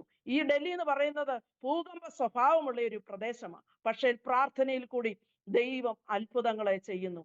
ഞാൻ പറഞ്ഞല്ലോ, ജയിൽ മിനിസ്ട്രിയില് ദൈവത്തിന്റെ അത്ഭുതങ്ങളെ കാണുവാനിടയായിട്ടുണ്ട്. ഒരു ജയിലെന്ന് പറഞ്ഞ ഒരു വേൾഡാ. മൊത്തം ആളുകള് ഈ സകല നമ്മുടെ ലോകരാജ്യങ്ങളിൽ നിന്നുള്ളവർ വരും. വിസയിൽ എന്തെങ്കിലും മിസ്റ്റേക്ക്, അല്ലെങ്കിൽ കൂടുതലും ഡ്രഗ്സ് കേസുകളാണ്. അങ്ങനെയുള്ള ആളുകളുടെ മധ്യത്തില് ദൈവം അത്ഭുതങ്ങൾ ചെയ്യുന്ന കണ്ടിട്ടുണ്ട്. നൈജീരിയൻസ് ഒക്കെ വന്നിട്ട് വെള്ളം കുടിക്കാതെ ഉപവസിക്കുന്നത് ഞങ്ങൾ കണ്ടിട്ടുണ്ട്. അതിനകത്ത് ദൈവത്തിന്റെ ഒരു ഉറവയുണ്ട്. ഞാൻ വിശ്വസിക്കുന്നു, ഇന്നും ഞങ്ങൾക്ക് പോകുവാൻ കഴിയത്തില്ലെങ്കിലും ദൈവത്തിന്റെ ഒരു സാന്നിധ്യം അവിടെ ഉണ്ട്. വെറും 5000 രൂപയ്ക്ക് വേണ്ടി കോവിഡ് സമയത്ത് പട്ടിണി കിടക്കുമ്പോൾ ഒരു കുടുംബം, ഒരു നേപ്പാളികളാണ്, അവരിവിടെ ഡൽഹിയില് കുറെ കാലങ്ങളായിട്ട് താമസിക്കുന്നു. അവരുടെ ഹസ്ബൻഡ് ഒരു ബാർബറാ. അവർക്ക് 4-5 കുഞ്ഞുങ്ങളുണ്ട്. കൊച്ചു കുഞ്ഞ്, കൈക്കുഞ്ഞ, 1.5 വയസ്സ് മാത്രമേ ഉള്ളൂ. ആ സ്ത്രീയുടെ അഡ്രസ്സ് വെച്ചിട്ട് അവര് ഒരു പാഴ്സൽ അയക്കാൻ ആരാണ്ട് കൊടുത്തിട്ട് പറഞ്ഞു, നിന്റെ അഡ്രസ്സ് വെച്ച് ഈ പാഴ്സൽ അയച്ചാൽ നിനക്ക് 5000 രൂപ തരാം. ആ അഡ്രസ്സ് വെച്ചു. അവരോർത്ത് കുഞ്ഞുങ്ങൾ പട്ടിണി കിടക്കുന്നു. വിശ്വാസിയാ. അവരുടെ മൂത്ത മകനെ പാട്ട് പാടുകയും ആരാധിക്കുകയും കീബോർഡ് വായിക്കുകയും ചെയ്യുന്ന ഇവര് ആ തട്ടിപ്പിൽ അകപ്പെട്ടു പോയി. അവര് ജയിലിൽ വന്നു. അപ്പൊ 1.5 വയസ്സുള്ള കുഞ്ഞിനെ, 5 വയസ്സുള്ള വരെയുള്ള കുഞ്ഞിനെ കോർട്ട് അനുവദിച്ച് ആ കൂട്ടത്തിൽ കൊണ്ടുവരാം. പക്ഷെങ്കിൽ ഇവര് ആ സമയത്ത് ഇവരുടെ കുഞ്ഞിനെ പുറത്തു കൊടുത്തിട്ടാ വന്നത്. കുഞ്ഞിന് പാല് കൊടുക്കുന്ന സ്ത്രീ, ബ്രസ്റ്റിനകത്ത് പാല് നിറഞ്ഞു നിൽക്കുന്നു. ഒരു തണുപ്പിന് തുണിയിടാൻ നിവൃത്തിയില്ലാതെ അവര് കരഞ്ഞ് നിലത്തിങ്ങനെ ഇരിക്കുന്ന സമയത്ത് ജയിലിൽ ചെല്ലുമ്പോൾ അവരെ കണ്ടിട്ട് ഞങ്ങളുടെ സെറ്റർ ഞങ്ങൾ ഊരി കൊടുത്തിട്ട് വന്നിട്ടുള്ള സാഹചര്യമുണ്ട്. ആമേൻ, സ്തോത്രം. ഇന്നെ കേൾക്കുന്ന പ്രേക്ഷകരോട് ഞാൻ പറയട്ടെ, സുവിശേഷ വേലയ്ക്ക് വേണ്ടി ഇന്ന് ഞങ്ങളോട് പലരും ചോദിച്ചേക്കാം, പ്രസ്ഥാനമുണ്ടോ? ഞങ്ങൾക്ക് പറയാനില്ല. ചർച്ച ഉണ്ടോ എന്ന് ചോദിച്ചാൽ ഞങ്ങൾക്ക് ചർച്ച് ബിൽഡിംഗ് ഇല്ല. എൻ്റെ സിസ്റ്ററിന്റെ വീട്ടിലാണ് ഞങ്ങൾ പാർക്കുന്നത്. പക്ഷെങ്കിൽ ഞങ്ങളുടെ വീട് ചർച്ചായി. അനാഥാലയം ഉണ്ടോ എന്ന് ചോദിച്ചാൽ ഞങ്ങളുടെ പക്കൽ അനാഥാലയം ഇല്ല. ഹോസ്പിറ്റൽ ഉണ്ടോ എന്ന് ചോദിച്ചാൽ ഞങ്ങളുടെ പക്കൽ ഹോസ്പിറ്റൽ ഇല്ല. സ്കൂൾ ഉണ്ടോ എന്ന് ചോദിച്ചാൽ സ്കൂളില്ല. ബൈബിൾ കോളേജ് ഉണ്ടോ എന്ന് ചോദിച്ചാൽ ഇതൊന്നുമില്ല. പക്ഷെങ്കിൽ ഞങ്ങളുടെ ഭവനം ഇതെല്ലാമായി തീർന്നു. നാട്ടിൽ നിന്നൊക്കെ ജോലിക്ക് വന്നിട്ട് ഇവിടെ എത്രയോ കുഞ്ഞുങ്ങള് അവർക്കൊക്കെ ഇതൊരു സത്രം പോലെക്കായിരുന്നു. അവര് വന്നിട്ട് അവരുടെ കാര്യം കഴിഞ്ഞ് അവര് പോയി. നമ്മളെ സംബന്ധിച്ചിടത്തോളം നമ്മുടെ വിലപ്പെട്ട സമയം അവർക്ക് വേണ്ടി ചെലവിട്ടത് ഒരു കുശവന്റെ ഭവനം പോലായിരുന്നു. പലർക്കും ഇതൊരു ഇടത്താവളമായിരുന്നു. പക്ഷെങ്കിൽ നമ്മളെ സംബന്ധിച്ചിടത്തോളം നമ്മളെ ഇത് പണിതെടുക്കുന്ന പണിശാലയായിരുന്നു. ഇവിടെ ജോലിക്ക് വരും, ആ കുഞ്ഞുങ്ങൾ രോഗികളാകും, അവരെ കൊണ്ടുവന്ന് നമ്മുടെ വീട്ടിലെ നമ്മൾ ഒതുങ്ങി കൂടി ഒരിടത്ത് പാർത്തിട്ട് അവരെ ശുശ്രൂഷിച്ചിട്ടുണ്ട്. അങ്ങനെ ഒരു ഒരു ഒരു പെൺകുട്ടി ഇവിടെ വന്ന് അവൾക്ക് മഞ്ഞപ്പിത്തം കൂടി മരിക്കത്തക്ക നിലയായി. അവളെ കൊണ്ടുവന്ന് അവള് ഹോസ്പിറ്റലിൽ എടുക്കത്തില്ല. 17 മറ്റോ അവിടെ ബിലിറൂബിൻ കൂടി. അവളെ നാട്ടിൽ എങ്ങനെയെങ്കിലും മാതാപിതാക്കളുടെ അടുക്കൽ എത്തിക്കണം. ആ സമയത്ത് രാത്രിയിൽ ഇവളെ കൊണ്ടുവന്ന് രണ്ട് ബോട്ടില് ട്രിപ്പ് ഇത്രയും റിസ്ക് ഞാൻ എടുക്കത്തില്ല. കുഞ്ഞുങ്ങളൊക്കെ മെഡിക്കൽ ഡോക്ടേഴ്സ് ഒക്കെ ആയപ്പോൾ അവര് പറയും അങ്ങനെയൊന്നും ചെയ്യരുത്, അത് ചെയ്യല്. പക്ഷെ അന്നവളെ രാത്രി 2 ട്രിപ്പ് അവൾക്ക് എടുത്തിട്ട് ഗ്ലൂക്കോസിന്റെ ബോട്ടിൽ അവൾക്ക് കൊടുത്തിട്ട് അതികാലത്തെ ഫ്ലൈറ്റിന് ഇവിടെ നിന്ന് എന്റെ ജ്യേഷ്ഠനും ജ്യേഷ്ഠത്തി അവളെ കൊണ്ട് എയർപോർട്ടിൽ കൊണ്ടുവന്ന് കയറ്റി വിട്ടു. വേറൊരു കുട്ടി ഇവിടെ ജോലിക്ക് വേണ്ടി വന്നതാ, ഭവനത്തിൽ വന്നു, അടുത്ത ദിവസം ജോയിൻ ചെയ്യണം. വന്നു കഴിഞ്ഞപ്പോൾ അവൾക്ക് ചിക്കൻ ബോക്സ് ആയി. 15 ദിവസം വീട്ടിൽ അവളെ പരിപാലിക്കേണ്ട അവസ്ഥകൾ. ഇങ്ങനെ എത്രയെത്ര അനുഭവങ്ങൾ. ഒരു ബ്രദർ ജോലിക്ക് വന്നതാ. അവന് ഇവിടെ എന്തോ അവന്റെ റൂമിൽ എന്തോ ചെയ്തോണ്ടിരിക്കുമ്പോൾ അവന്റെ ഈ ഷോൾഡർ അവന് വിട്ടുപോയി. കൈ ചൂലെടുത്ത് പെട്ടെന്ന് ഇങ്ങനെ അടിക്കുകയോ എന്തോ ചെയ്ത വഴി അവന് മുൻപ് അത് സംഭവിച്ചിട്ടുണ്ട്. ഹോസ്പിറ്റലിൽ കൊണ്ടുപോകാൻ യാതൊരു നിർവാഹവും ഇല്ല. ഞാൻ ഇവിടെ നിന്ന് എന്റെ ജ്യേഷ്ഠന്റെ ഒക്കെ ജോലിക്ക് പോയിരിക്കാം. ഇന്ന് അവരെല്ലാം സുവിശേഷ വേലയില്ല. ഞാൻ എന്റെ വിടുതലോടെ അന്ന് അവന് ഇവിടെ ഉണ്ടായിരുന്ന 4 കുടുംബവും ഇന്ന് സുവിശേഷ വേലയില്ല. ആ സമയത്ത് എന്റെ ജ്യേഷ്ഠന്റെ എന്ന് അദ്ദേഹത്തിന് ഒരു സ്വഭാവമുണ്ട്. ഈ ചില്ലറ പൈസ ഇങ്ങനെ പിന്നെ വഞ്ചിക്കകത്തിടും. ആ വഞ്ചി അന്ന് പൊട്ടിച്ചിട്ട് ആ പൈസയും കൊണ്ട് ആ സഹോദരനെയും കൊണ്ട് ഹോസ്പിറ്റലിൽ കൊണ്ടുപോയി. ഞാൻ ഒപ്പിട്ട് കൊടുത്തു. ഇവന് എന്തെങ്കിലും ബുദ്ധിമുട്ട് വന്നാൽ, അത് ഓപ്പറേഷൻ ചെയ്യേണ്ടി വന്നാലും ചെയ്യണം. അവരൊന്നും ഇപ്പോൾ നമ്മളുടെ അടുക്കലോ അല്ലെങ്കിൽ അവരൊന്നും ഇല്ലെങ്കിലും നമ്മുടെ ജീവിതത്തിന്റെ ഓരോ അനുഭവങ്ങളിൽ എങ്ങനെ ക്രിസ്തുവിനെ വെളിപ്പെടുത്തണം, നമ്മുടെ ജീവിതം കൊണ്ടും പ്രവൃത്തി കൊണ്ടും ഇന്നയോളം കർത്താവിനെ ഈ പട്ടണത്തിൽ ആ പാർത്ത സമയത്ത് വിശ്വസ്തയോടെ സേവിപ്പാനിടയായി തീർന്നു. ഇന്ന് ഞങ്ങൾ ബലഹീനരാ. എല്ലാരും എന്റെ ജ്യേഷ്ഠന് സ്ട്രോക്ക് വന്ന് ശാരീരികമായിട്ടുള്ള ബുദ്ധിമുട്ടുണ്ട്. ഇന്ന് നമുക്ക് സ്വന്തമായിട്ട് ഇവിടെ ഒരു ബിൽഡിങ്, നമ്മളൊരു ചർച്ചായി ഇവര് ഈ ജനത്തെ ആരെയെങ്കിലും കയ്യിൽ ഏൽപ്പിക്കണം എന്നുള്ള ആഗ്രഹമുണ്ട്. കാരണം ഇവിടുത്തെ തണുപ്പും ഇവിടുത്തെ പൊല്യൂഷനും ഒക്കെ നമുക്ക് ശാരീരികമായിട്ടൊക്കെ വൈഷമ്യമുണ്ട്. പക്ഷെങ്കിൽ ഞങ്ങൾ അതോ ഇതോ എന്ന് നോക്കാതെ ആരംഭ നാള് മുതൽ ഇന്ന് വരെ ലഭിച്ച ദർശനത്തിൽ നിന്ന് അല്പം പോലും മാറിപ്പോകാതെ, യോബ് പറഞ്ഞതുപോലെ ഞാൻ എൻ്റെ സ്വന്തം കണ്ണാൽ എൻ്റെ കർത്താവിനെ കാണുമെന്നുള്ള ആ ഉറപ്പോടെ, അളവുനൂൽ എനിക്ക് മനോഹര ദേശത്ത് വീണിരിക്കുന്നു, അത് നല്ലൊരു അവകാശം എനിക്ക് വെച്ചിരിക്കുന്നു എന്നുള്ള ഉറപ്പോടെ, അവൻ അവസാനത്തോളം ആ ഉപനിധി കാക്കും എന്നുള്ള ഉറപ്പോടെ ആയിരിക്കാൻ ദൈവം സഹായിച്ചുകൊണ്ടിരിക്കുന്നു. ഒത്തിരി പ്രശ്നങ്ങൾ ഞാൻ പറഞ്ഞ, ഹസ്ബൻഡിന് ശാരീരികമായിട്ടുള്ള ബുദ്ധിമുട്ടുണ്ടായി. ഞങ്ങൾ നാട്ടിലാ മരണസമയത്ത് എൻ്റെ നാത്തുവിന്റെ മരണത്തോട് ബന്ധപ്പെട്ട് പോയതാ. അവിടെ ചെന്ന് കഴിഞ്ഞപ്പം അദ്ദേഹത്തിന്റെ ലങ്സിന് കേടുപാട് സംഭവിച്ചിരിക്കുന്നു. തിരുവല്ല മെഡിക്കൽ മിഷൻ ഹോസ്പിറ്റലിൽ അഡ്മിറ്റായ സമയത്ത് ICUവിൽ അഡ്മിറ്റ് ആയത്. ഇനിയും തിരിച്ച് ഞങ്ങൾക്ക് വരാൻ പറ്റുമോ എന്ന് ചിന്തിച്ചു. ഡോക്ടർ പറഞ്ഞു, നോർത്ത് ഇന്ത്യയിലെ ഡൽഹി പട്ടണം നിങ്ങൾക്ക് പറ്റിയതല്ല. 4.5 മാസം അവിടെ നിൽക്കേണ്ടി വന്നു. വീണ്ടും തിരിച്ച് ഇവിടോട്ട് വന്നു. ആ 4.5 മാസം അവിടെ നിൽക്കുന്ന സമയത്ത് അദ്ദേഹം ICUവിൽ കിടക്കുമ്പോൾ പാമ്പ് കടിയേറ്റ ഒരു ഹൈന്ദവ യൗവനക്കാരനാ, 37 വയസ്സ് കാണും, ഒരു ഇലക്ട്രീഷ്യന് രാവിലെ പാമ്പ് കടിച്ചു. അവനെ ആരുടെയോ സ്കൂട്ടറിലാണ് ആ ഹോസ്പിറ്റലിൽ വന്നത്. പക്ഷെ അവന്റെ സകല അവയവങ്ങളും കൊളാപ്സായി. ആൾക്കാരെല്ലാം വന്ന് ഇങ്ങനെ കണ്ടോണ്ടിരിക്കുക. ഞാൻ ഈ സമയത്ത് അവന്റെ കൊച്ചു 2 കുഞ്ഞുങ്ങള്, ആ കുഞ്ഞുങ്ങളെ കണ്ടുകൊണ്ട് ഞാൻ ദൈവത്തോട് പ്രാർത്ഥിച്ചു, കർത്താവേ, ഇന്ന് ഈ ഒരു വിഷയത്തിൽ ഞങ്ങളെ ഇന്ന് ഹോസ്പിറ്റലിൽ ആക്കിയെങ്കിൽ ദൈവമേ, ഈ മനുഷ്യന്റെ വിടുതലിനായിരിക്കണമേ, ഈ മനുഷ്യൻ മരിച്ചു പോകല്ലേ, ഈ മനുഷ്യനെ ദൈവം വിടുവിക്കണമേ. രാത്രി 11:30 കഴിഞ്ഞ സമയത്ത് അയാളുടെ ശരീരം അനങ്ങാൻ തുടങ്ങി, അയാളുടെ കാലുകൾ അനങ്ങാൻ തുടങ്ങി. ICUവിൽ ഞാൻ കയറിപ്പോയില്ല. ഞാൻ അവരുമായിട്ട് പിന്നീട് ചെന്നിട്ട് ദൈവമാണ് നിങ്ങളെ വിടുവിച്ചതെന്ന് പറയുവാനിടയായി. പാസ്റ്റർ ഇന്നും ഓരോ സ്ഥലങ്ങളിൽ പോകുമ്പോഴും ട്രാക്ട് കൊടുക്കുവാനും, ഇന്നും ഞാനൊരു ഓട്ടോയിൽ സഞ്ചരിച്ചാലും ട്രാക്ട് കൊടുക്കാമെന്ന് ദൈവത്തോട് പറഞ്ഞ ഉടമ്പടി ഇന്നും അത് നിവർത്തിച്ചുകൊണ്ടിരിക്കാൻ ദൈവം സഹായിച്ചുകൊണ്ടിരിക്കുന്നു. സ്തോത്രം. നമ്മുടെ ദൈവം നമ്മെ കൈവിടുന്ന ദൈവമല്ല. ഞാൻ പ്രേക്ഷകരോട് പറയട്ടെ, ഈ ഇരുമ്പിന്റെ കളറും തീയുടെ കളറും ഒന്നായി തീരുമ്പോൾ ദൈവം നമ്മളെ ആയുധമാക്കി എടുക്കും. നമ്മുടെ ജീവിതത്തിന്റെ സന്ദർഭങ്ങളിൽ നമ്മൾ പതറിപ്പോകരുത്. എനിക്ക് ഈ സാഹചര്യങ്ങളിൽ 2 പുസ്തകം എഴുതാൻ ദൈവം കൃപ തന്നു. ഒന്ന് എൻ്റെ ജീവിത സാക്ഷ്യം, ഒന്ന് ഇവിടെ ഉണ്ടായിരുന്ന TM സൈമൺ പാസ്റ്ററുടെ ജീവിതാനുഭവം, ഉത്തരേന്ത്യൻ പോർക്കള മേടുകളിലൂടെ. ഇനി എഴുതാനൊക്കെ ആഗ്രഹമുണ്ട്, പക്ഷെങ്കിൽ ഇപ്പൊ വായനാശീലം പലർക്കും കുറവാണെന്നൊക്കെ പറഞ്ഞു ഒക്കെ പലരും അതിനെ ഇങ്ങനെ ഡിസ്കറേജ് ചെയ്യും. എങ്കിലും എൻ്റെ ജീവിതത്തിൽ ആവോളം മാക്സിമം ഞാൻ എല്ലാവരോടും പറയും, നിങ്ങൾ മിനിമം അല്ല മാക്സിമം കർത്താവിന് വേണ്ടി ചെയ്യുവാൻ നമ്മൾ സന്നദ്ധരായിരിക്കണം. സ്തോത്രം. എന്നെ അതുപോലെ തന്നെ ദൈവം തന്നിരിക്കുന്ന എന്ത് താലന്തായിരുന്നാലും അത് പൂർണ്ണമായിട്ടും ഒരു പാനീയാഗമായിട്ട് ഒഴിക്കപ്പെടുവാൻ ഞാൻ ദൈവസന്നിധിയിൽ സമർപ്പിച്ചായിരിക്കുന്നു. ദൈവസന്നിധിയിൽ ആമേൻ. നമുക്ക് അങ്ങനെ ഒരു ക്രിസ്തീയ ജീവിതം നയിപ്പാൻ ദൈവമായ കർത്താവിടെയാകട്ടെ. ഈ ലോകത്തിന്റെ പ്രതാപങ്ങൾക്ക് വേണ്ടിയല്ല, ഈ ലോകത്തിൻ്റെതാകുന്ന നന്മകൾക്ക് വേണ്ടിയല്ല. അന്ന് പൂർവന്മാരൊക്കെ ഇറങ്ങിത്തിരിച്ചപ്പോൾ അവർ സകലതും ചപ്പും ചവറുമെന്നെണ്ണി. ഇന്ന് ആ ചപ്പും ചവറും എല്ലാം നമുക്ക് ധനമായിട്ടും പ്രതാപമായിട്ടും മാന്യതയായിട്ട് തോന്നുമ്പോൾ ഞങ്ങളൊക്കെ ആ സമുദായ ബന്ധങ്ങളെ ഒക്കെ വിട്ട്, ഞങ്ങളുടെ ചാർച്ചക്കാരെ ഒക്കെ വിട്ട് വേർപെട്ട് നിന്ന് ഇന്നയോളം കർത്താവിന് വേണ്ടി ഇവിടെ നിൽക്കുവാൻ ദൈവം സഹായിച്ചു.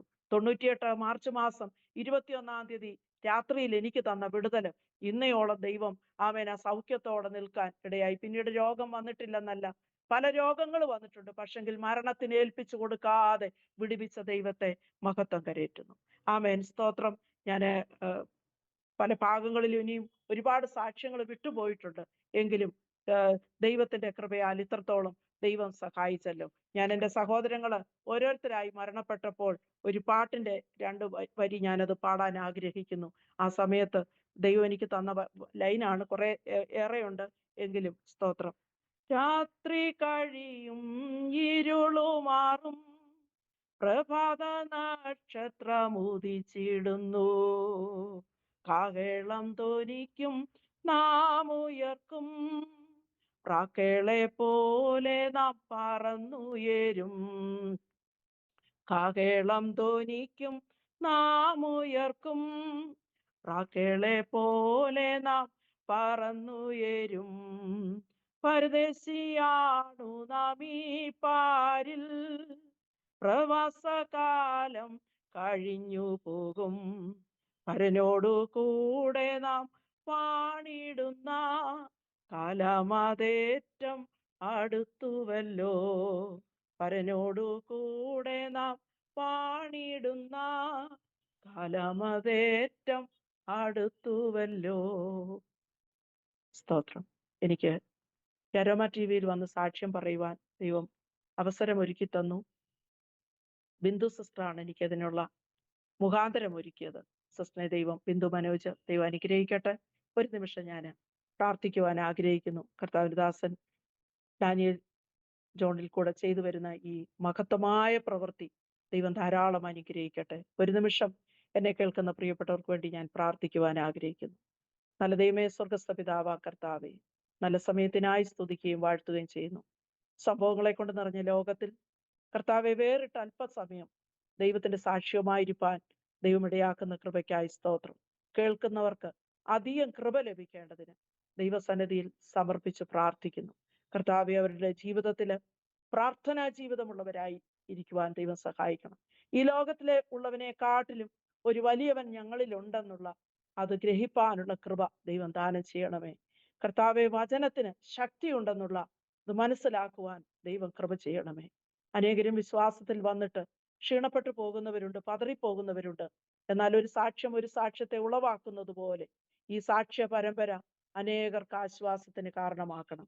ഇന്ന് അനേക രോഗികൾ സൗഖ്യമാകട്ടെ, ഭൂതങ്ങൾ വിട്ടോടി പോകട്ടെ, ദൈവപ്രവൃത്തി വെളിപ്പെടട്ടെ, പ്രാർത്ഥനയുടെ ശബ്ദം ഞങ്ങളുടെ ഭാരതത്തിൽ നിന്ന് ഉയരട്ടെ, ഈ ഭാരതം യേശുവിനെ കണ്ടുമുട്ടട്ടെ. അതിനുവേണ്ടി ഞങ്ങളുടെ ചെറുതും വലുതുമായിട്ടുള്ള ഓരോ പ്രവർത്തികളും ദൈവനാമ മഹത്വത്തിനായി തീരുവാൻ സ്വർഗമിടയാക്കണം. അവിടുന്ന് അങ്ങനെ ചെയ്യുന്നതോർത്ത് സ്തോത്രം. പ്രാർത്ഥന കേട്ടതോർത്ത് സ്തോത്രം. യേശുവിന്റെ നാമത്തിൽ തന്നെ. ആമേൻ, ആമേൻ. ആമേൻ, ആമേൻ, ആമേൻ. താങ്ക് യു കർത്താവിന്റെ വിലപ്പെട്ട ദാസി സിസ്റ്റർ ഷൈനി ഡാനിയൽ. വളരെ അനുഗ്രഹിക്കപ്പെട്ട ജീവിതത്തിലെ അനുഭവങ്ങളുടെ ഓർമ്മകൾ ദൈവനാമ മഹത്വത്തിന് വേണ്ടി അരോമ ടി വി പ്രേക്ഷകരോടൊപ്പം പങ്കുവയ്ക്കുവാൻ സ്വർഗത്തിലെ ദൈവം കൃപ ചെയ്തത് ഓർത്ത് ഞാൻ ദൈവത്തിന് മഹത്വം കരയേറ്റുന്നു. വളരെ അനുഗ്രഹിക്കപ്പെട്ട ഒരുപാട് അനുഭവങ്ങൾ പങ്കുവയ്ക്കുവാൻ കർത്താവ് സഹായിച്ചു. ബാല്യകാലം മുതൽ ഇങ്ങോട്ട് കരം പിടിച്ച് നടത്തിയ കർത്താവിനെ ഒത്തിരി മഹത്വപ്പെടുത്തുവാൻ ദൈവം കൃപ ചെയ്തു.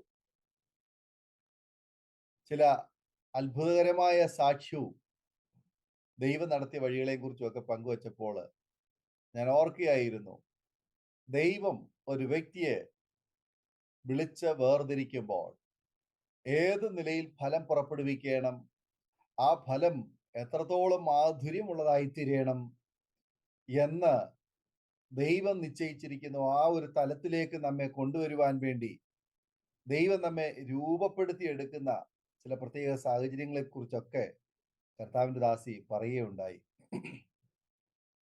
പുൽത്തകടിക്ക് തീ പിടിച്ചാലും മഴ പെയ്യുമ്പോൾ അതിൻ്റെ വേരിൽ നിന്ന് പുതിയ തൈ കിളിർത്ത് വരുന്നത് പോലെ ചില അനുഭവങ്ങൾ കർത്താവിന്റെ ദാസിക്ക് ദൈവം തന്നു എന്ന് കേൾക്കാൻ കഴിഞ്ഞു. അതുപോലെ തന്നെ ഏത് പ്രതിസന്ധിയുടെ നടുവിലും അതിനെ അതിജീവിക്കുവാൻ കർത്താവ് തന്ന പ്രത്യേക കൃപയ്ക്കായി സ്തോത്രം. പ്രത്യേകിച്ച് അതിന് പറഞ്ഞതായ ഉദാഹരണം വളരെ ശ്രദ്ധേയമാണ്. ഓലത്തുമ്പത്ത് ഒരു കൊച്ചു കുരുവി അതിൻ്റെ കൂട് കൂട്ടി അതിൽ മുട്ടയിട്ട് കുഞ്ഞുങ്ങള് വിരിഞ്ഞു വരുന്നതായ അനുഭവം. ആ ഉയരത്തിൽ ശക്തമായ കാറ്റടിക്കുമ്പോഴും ആ ഓലയുടെ അങ്ങേ അറ്റത്ത് ഒരു ചെറിയ ഒരു കൂട് കൂട്ടി അതിൽ സുരക്ഷിതമായി ആ കുഞ്ഞ് അല്ലെങ്കിൽ ആ കുഞ്ഞു കുരുവി ഇടുന്ന മുട്ടകള് അതിൽ വിരിഞ്ഞ് സുരക്ഷിതമായി അതില് പറന്ന് പുറത്തേക്ക് വരുന്നത് പോലെ ഒരു ദൈവവൈതന്റെ ജീവിതം ഒരു ഓലത്തുമ്പത്തിരിക്കുന്ന പോലെയുള്ള അനുഭവങ്ങൾ ചിലപ്പോൾ നമ്മുടെ ശരീരത്തിലും നമ്മുടെ സാഹചര്യത്തിലും നാം ആയിരിക്കുന്നു എങ്കിൽ പോലും അതിൻ്റെ പിന്നിലുള്ള അതിന് ശേഷമുള്ള അതിൻ്റെ ആഫ്റ്റർ എഫക്റ്റ് ആണ് വളരെ പ്രാധാന്യമുള്ളത്. ഒരുപക്ഷെങ്കിൽ നമ്മൾ ജീവിക്കുന്ന സാഹചര്യം ഒരു ഓലത്തുമ്പത്തിന്റെ അറ്റത്തിരിക്കുന്ന ഒരു കുരുവിക്കൂട് പോലെ ആയിരിക്കാം, അല്ലെങ്കിൽ നമ്മുടെ ശരീരം അങ്ങനെയുള്ള ഒരു അനുഭവത്തിലായിരിക്കാം.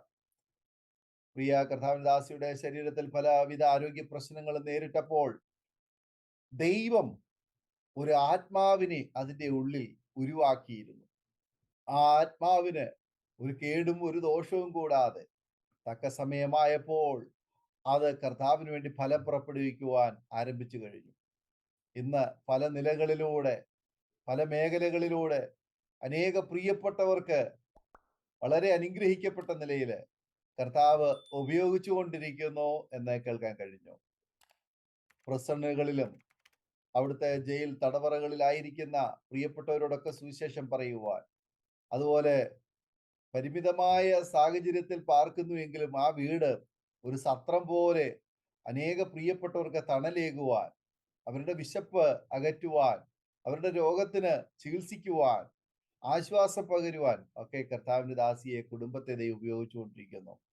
ഇന്ന് ദൈവം നിങ്ങളിലൂടെ ചെയ്തുകൊണ്ടിരിക്കുന്ന ആ നല്ല സേവനങ്ങൾക്കായി ഞാൻ കർത്താവിന് സ്തോത്രം ചെയ്യുകയാണ്. പ്രിയ കർത്താവിന്റെ ദാസിയുടെ ഓരോ വാക്കുകളും അത് കേൾവിക്കാർക്ക് വലിയ പ്രചോദനമായിരിക്കും. ഇരുമ്പിന്റെ നിറം തീയുടെ നിറമാകുന്നത് പോലെ ആയി കഴിയുമ്പോൾ അത് യജമാനന് മനോഹരമായ ഒരു ആയുധമായി രൂപപ്പെടുത്തുവാൻ കഴിയുമെന്ന് പറഞ്ഞു. തീർച്ചയാണ്, ആ ഇരുമ്പിന്റെ നിറം തീയുടെ നിറമായി മാറുന്നില്ല എങ്കിൽ ഒരിക്കലും അതൊരു ആയുധമായി രൂപപ്പെടുകയില്ല, അല്ലെങ്കിൽ യജമാനന് പ്രയോജനപ്പെടുകയില്ല. നമ്മുടെ കർത്താവിന്റെ സ്വഭാവത്തോട്, കർത്താവിന്റെ മനോഭാവത്തോട്, വചനത്തോട് കർത്താവിന്റെ ശരീരത്തോട് നമ്മൾ ഏകീഭവിക്കുന്നില്ല എങ്കിൽ കർത്താവിന്റെ സാക്ഷ്യം വഹിക്കുവാനോ കർത്താവിന് പ്രയോജനമുള്ളൊരു വ്യക്തിയായി തീരുവാനോ നമുക്ക് കഴിയുകയില്ല. അങ്ങനെയെങ്കിൽ ഈ ലോകത്ത് നമുക്ക് മാതൃക കാണിച്ചു തന്ന നമ്മുടെ നാഥൻ കടന്നുപോയതായ ആ മുൾക്കിരീടവും തൻ്റെ കരത്തിലെ അധികാരത്തിന്റെ വടിയുമായി ഈ കാലയളവിൽ കർത്താവിന് വേണ്ടി പ്രയോജനപ്പെടുവാൻ തക്കവണ്ണം നമ്മളും ആ പാത പിന്തുടരുമ്പോൾ ഒരുപക്ഷെങ്കിൽ നമ്മുടെ ലോകം, നമ്മുടെ പ്രിയപ്പെട്ടവർ നമുക്ക് തരുന്നത് ഒരു മുൾക്കിരീടമായിരിക്കും. എന്നാൽ വിശ്വാസത്തിന്റെ വാക്കുകൾ, അധികാരത്തിന്റെ വാക്കുകളാകുന്ന ആ വചനവുമായി നമ്മെ ദൈവമാക്കിയിരിക്കുന്ന അയക്കുന്ന ഇടത്തേക്ക് നാം ആ ക്രൂശിന്റെ പാത പിൻപറ്റുമ്പോൾ നിശ്ചയമായിട്ടും ഒരു വലിയ ദൗത്യം നമുക്കും പൂർത്തീകരിക്കാൻ കഴിയും. ആയത് കർത്താവിന്റെ ദാസി ഷൈനി ഡാനിയലിനെയും കുടുംബത്തെയും ദൈവശക്തമായി ഉപയോഗിക്കട്ടെ. സൗഖ്യത്തോടെ, ആരോഗ്യത്തോടെ ദൈവസന്നിധിയിൽ നിലകൊള്ളുവാൻ അനേകരെ കർത്താവിങ്കിലേക്ക് ആദായപ്പെടുത്തുവാൻ ദൈവം ഉപകരിക്കട്ടെ എന്ന് ഇത്തരണത്തിൽ ആശംസിക്കുന്നു, പ്രാർത്ഥിക്കുന്നു. സമയം വേർതിരിച്ച് അരോമ TV പ്രേക്ഷകരോടൊപ്പം കടന്നു വന്ന് അനുഗ്രഹിക്കപ്പെട്ട ജീവിതാനുഭവവും സാക്ഷ്യവും പങ്കുവച്ചതിന് കർത്താവിന്റെ ദാസിയോടുതായ നന്ദി, സ്നേഹവും കടപ്പാടും അറിയിക്കുന്നു. കർത്താവ് ധാരാളമായി അനുഗ്രഹിക്കുമാറാകട്ടെ. പ്രേക്ഷകരെ, നിങ്ങൾക്ക് ഈ സാക്ഷ്യം ഒരു വേറിട്ട അനുഭവമായി തീർന്നു എന്ന് വിശ്വസിക്കുന്നു. തീർച്ചയായിട്ടും നിങ്ങളുടെ ജീവിതത്തിൽ ഈ സാക്ഷ്യത്തിലുടനീളം പറഞ്ഞ ഒരുപാട് അനുഭവങ്ങൾ ഒരു പ്രചോദനമായി തീരും എന്ന് ഞങ്ങൾ വിശ്വസിക്കുകയാണ്. നിങ്ങൾ കേട്ട ശേഷം നിങ്ങളുടെ പ്രിയപ്പെട്ടവർക്ക്, സുഹൃത്തുക്കൾക്ക് നിങ്ങൾ ഷെയർ ചെയ്ത് കൊടുക്കണം.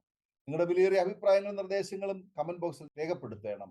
അതുപോലെ തന്നെ സാക്ഷ്യം പറഞ്ഞ പ്രിയപ്പെട്ടവരോടൊപ്പം എല്ലാ തിങ്കളാഴ്ചയും രാത്രി 8:30 മണി മുതൽ ഓൺലൈനിലൂടെ നടക്കുന്ന പ്രാർത്ഥനാ കൂട്ടായ്മയിൽ നിങ്ങൾക്ക് പങ്കെടുക്കാം.